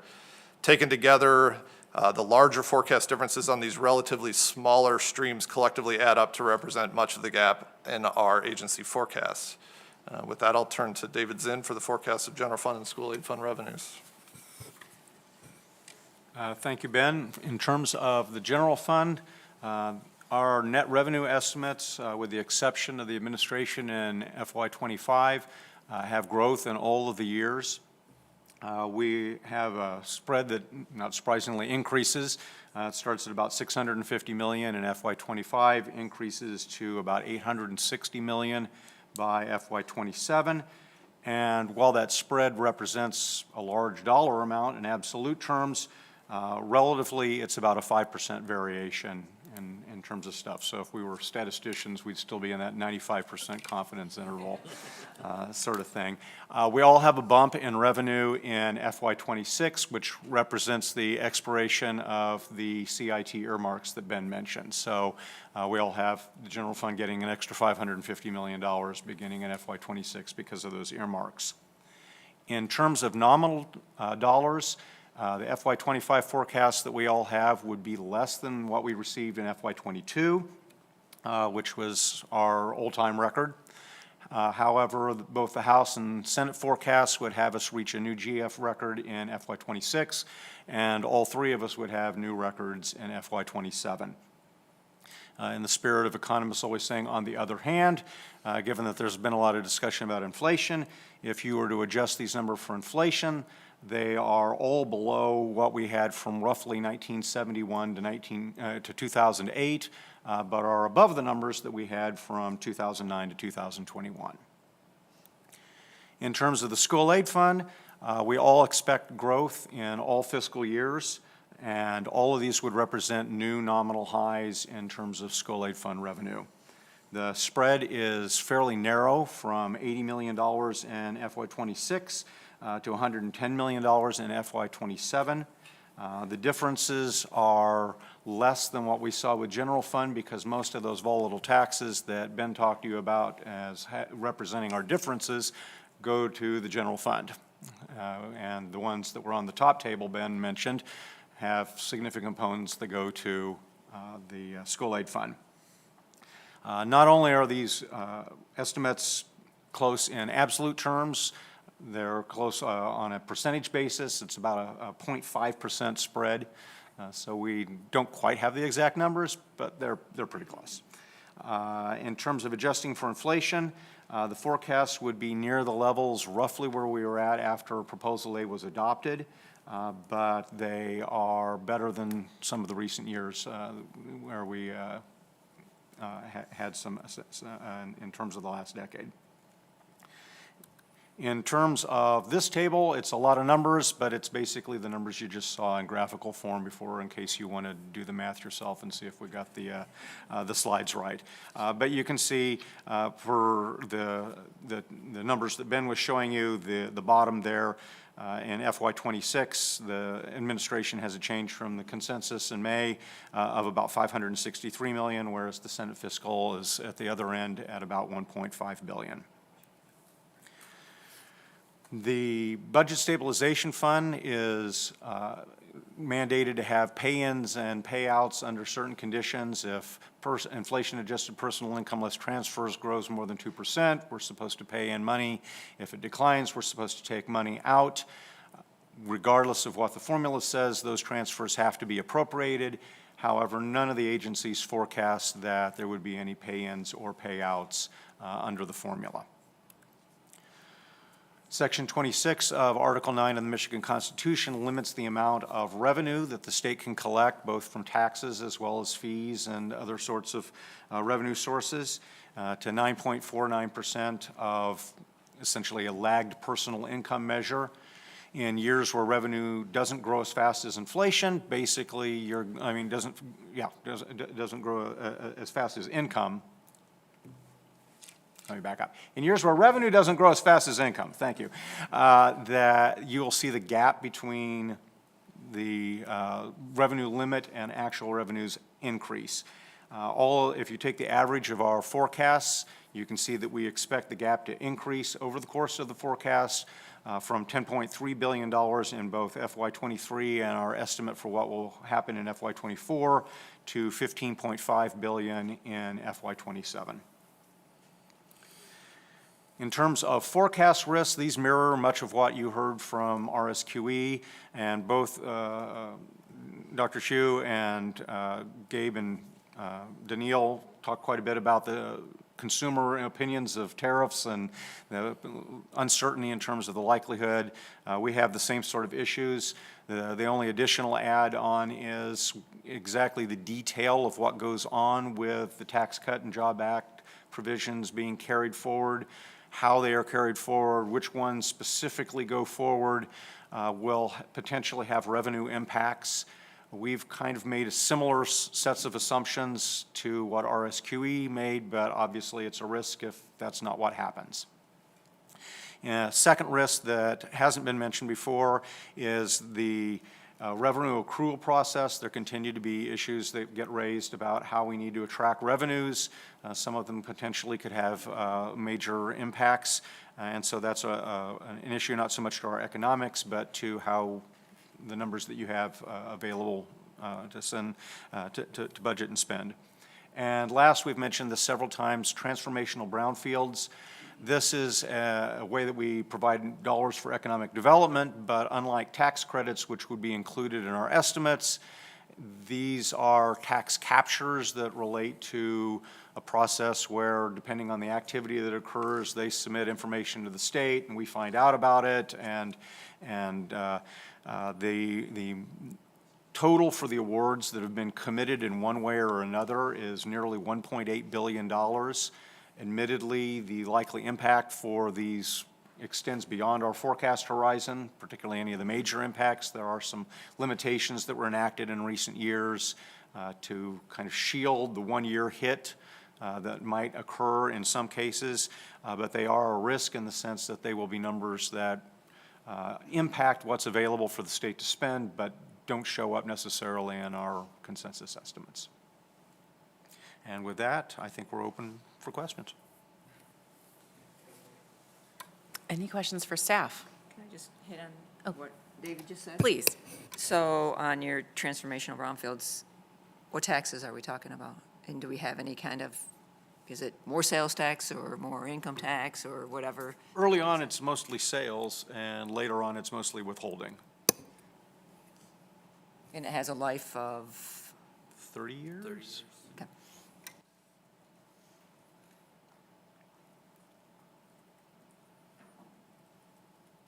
Thank you. Thank you, gentlemen, for your presentation. I have a kind of general question. So a lot of what we're looking at, moving forward in time makes a lot of assumptions for what has happened historically. Is there anything that's fundamentally transformed since the governmental policy of 2020 with COVID, where your assumptions are made differently because that just, all the previous assumptions were kind of thrown upside down by that? Yeah, I think the sales tax graph is probably the biggest example of that, right? I think during COVID, we saw people change their consumption patterns, and we've seen that be much stickier than what we thought. People haven't necessarily reversed back to their old habits in terms of how they're consuming services. They've gotten used to buying the goods that they have, or maybe vacationing in the way that they have, or redoing things around their house. So those patterns have been more long-lived than what we thought.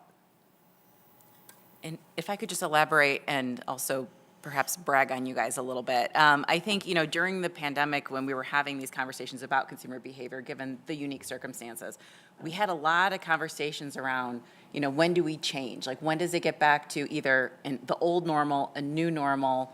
What does that look like? And we spent a lot of time trying to dive into this. You heard us talk about consumer sentiment and how that's we've changed how we view that and how we forecast particularly sales tax revenue. But I think these revenue forecasters that we had did a great job. I think it was 3 forecasts ago, sort of saying, we're not gonna keep seeing this record growth like we saw in 2021 and 2022 in our sales tax. We are going to reach some sort of new normal, and they did put that in the forecast. And by far and large, they have been correct. Not every state has had the benefit of seeing, that forecast sort of pulled in to reflect a reality of kind of flat sales tax growth. But our team here did. So I think we've got some phenomenal economists here that help provide some great guidance on this topic.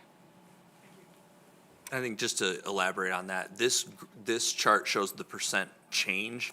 So what we didn't see after COVID and what we thought might happen is after the 18% increase, we would see an 18% decrease, and that hasn't happened. So yes, it's come back down. We have a bit in inflation-adjusted terms, but it hasn't gone back to pre-COVID levels of sales and use tax collections. Can I just, so in looking forward, is there anything that you're looking at where you're just like, we need to totally rewrite this just based since 2020, this looks like it's going to be different forever, or we need to analyze it for a much longer period of time before we can make a safe assumption on it? Yeah, I think that's what we certainly weigh every time we put one of these sales and use tax forecasts together. We have seen it level off. I think at least from the Treasury perspective, we're always monitoring to see if it would go back. We watch some of the economic data on what percentage of personal consumption is spent on taxable items, and we've seen that stabilize. And so we're continuing that forward, but there's certainly a risk that if we go back to old pre-COVID consumption patterns, we could see negative year-over-year sales tax growth.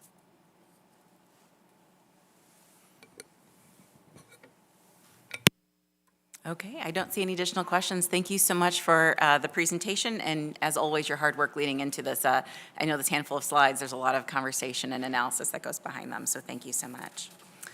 Okay, we will move on to estimates of K-12 pupil membership and membership accounting factors. Joining us today, we've got Beth Bullion from the State Budget Office, Jacqueline Mullen from the House Fiscal Agency, and Ryan Burgum from the Senate Fiscal Agency. And they will present the K-12 pupil membership estimates this time. So whenever you're ready and we get the slides shifted over, you can go ahead and get started.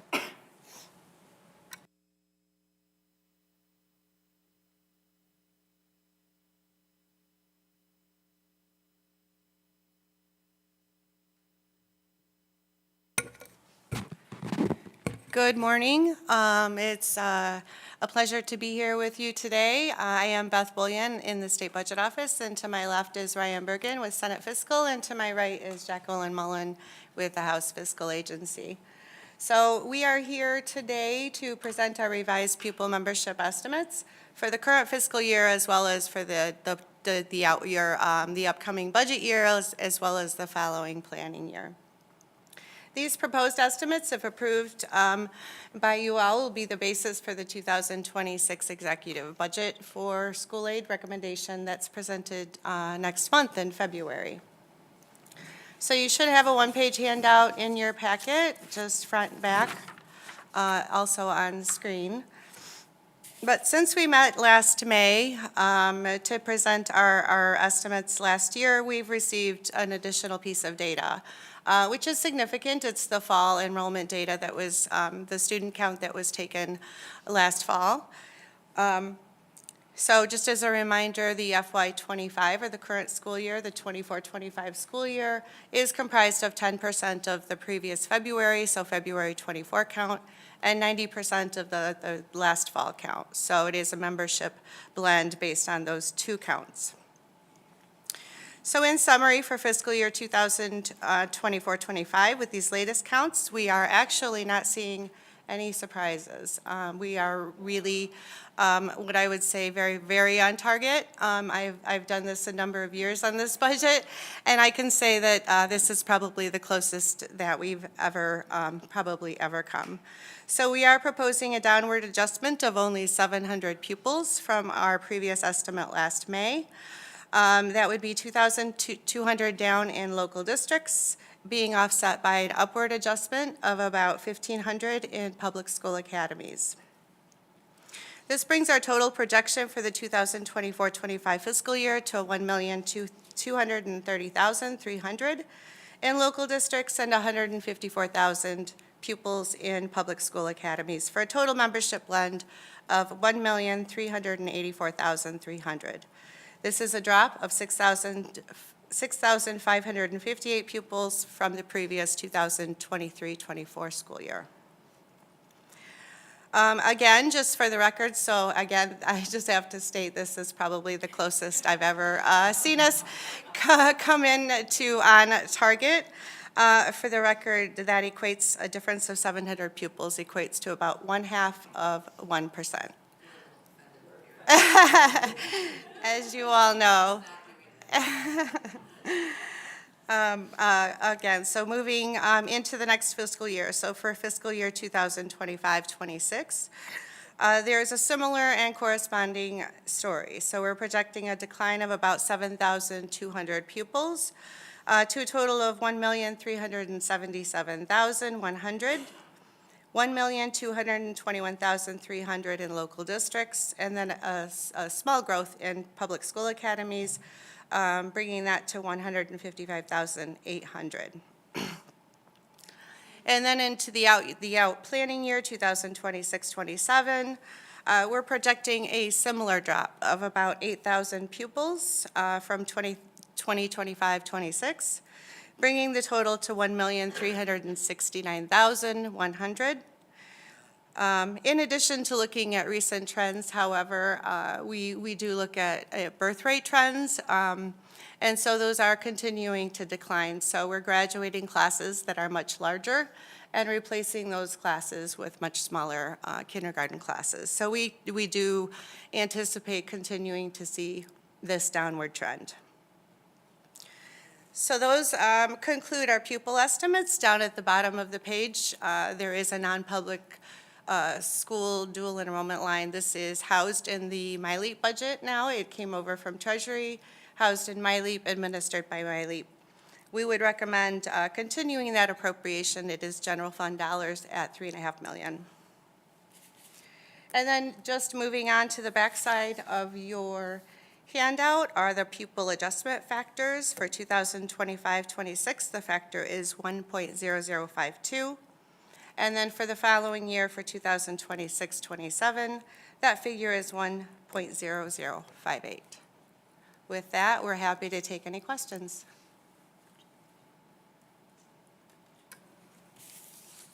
Well, recognizing that this is perhaps the most accurate forecast that you've ever had, I think you mentioned that a couple times, Beth. You know, we've been trying to kind of keep up with the kids that we lost over the pandemic.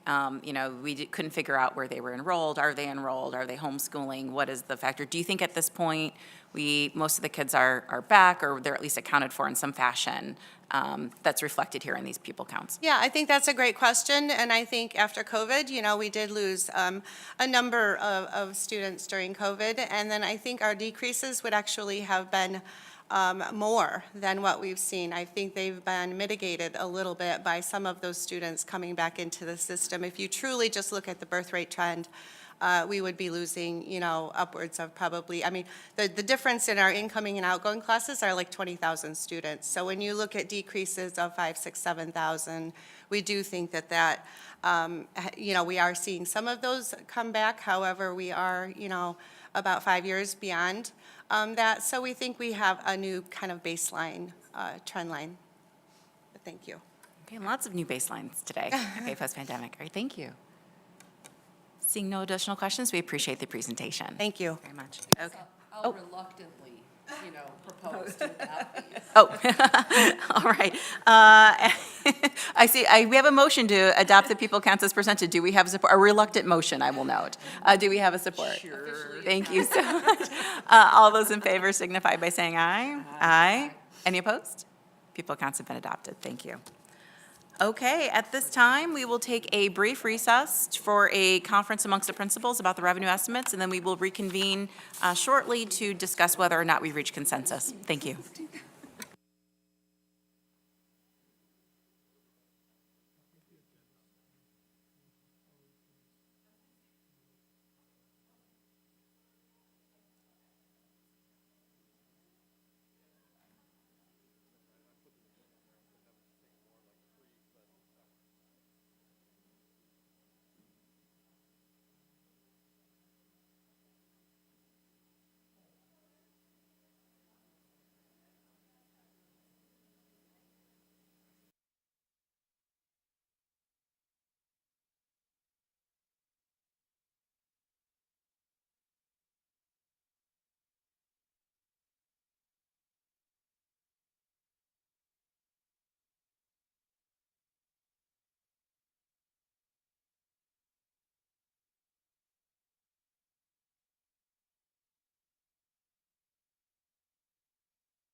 Okay, we've reached consensus, so we'll go ahead and call the conference back to order. And at this time, Eric Busses will present the estimates.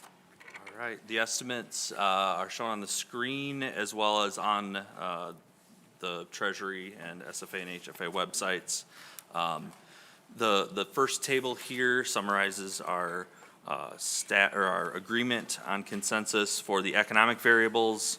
As we summarized, we expect modest economic growth throughout the forecast horizon.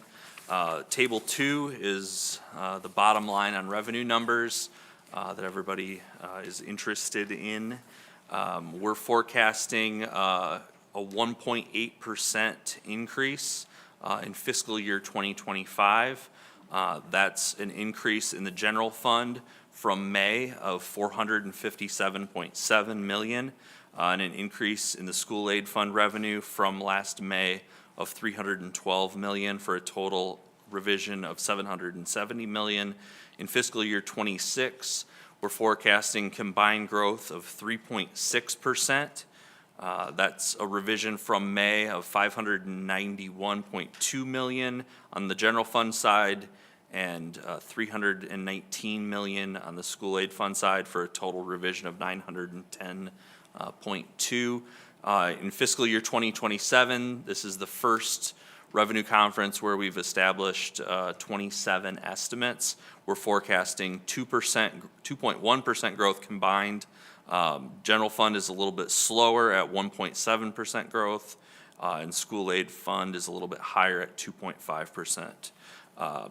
Listed on the bottom part of the sheet, we also have the revenue limit calculation, the long-term revenue trend, the budget stabilization fund, which under the consensus requires no pay-ins or payouts under the formula, and the school aid fund index, as well as the income tax rate reduction, which we had to put off because we don't have financial statements yet. So that's what that note says. Okay, are there questions for Eric? And if not, is there a motion to approve the estimates as presented? I make the motion? We have a motion? Second. Support? All those in favor signify by saying aye. Aye. Any opposed? The revenue estimates have been adopted, so thank you so much. I will just add, I think I really appreciated the table that you provided in the staff presentation describing the nature of the estimates and how close the forecasts were on the majority of our taxes, and really the variation coming in a small handful of volatile taxes. So I think, understanding a lot of the fundamentals are the same, and seeing those, small points of differing views getting us to this outcome. So much appreciated. Okay. Well, I think that concludes our agenda for today. Again, all the documents are available at michigan.gov/CREC. Is there any additional business to discuss today but from the principals? Please, go ahead. I shouldn't have been reluctant. I hope everybody knows that when I was proposing to adopt the pupil estimates, it was not reluctantly. So I want to make that very clear that they were very much on target. And anyway, so setting that aside, I just want to say thank you to all the staff and the presenters today. I know there's, as the treasurer and Marianne have both said, we know how much work and time goes into this, so I just want to say thank you. Okay, we have an echo, and the minutes will reflect the fact that the reluctant adoption has gone to enthusiastic adoption related to, and has nothing to do with previous positions and providing those estimates. Okay, certainly. Thanks again, everyone, for joining today, and at this time, we will go ahead and adjourn. Thank you.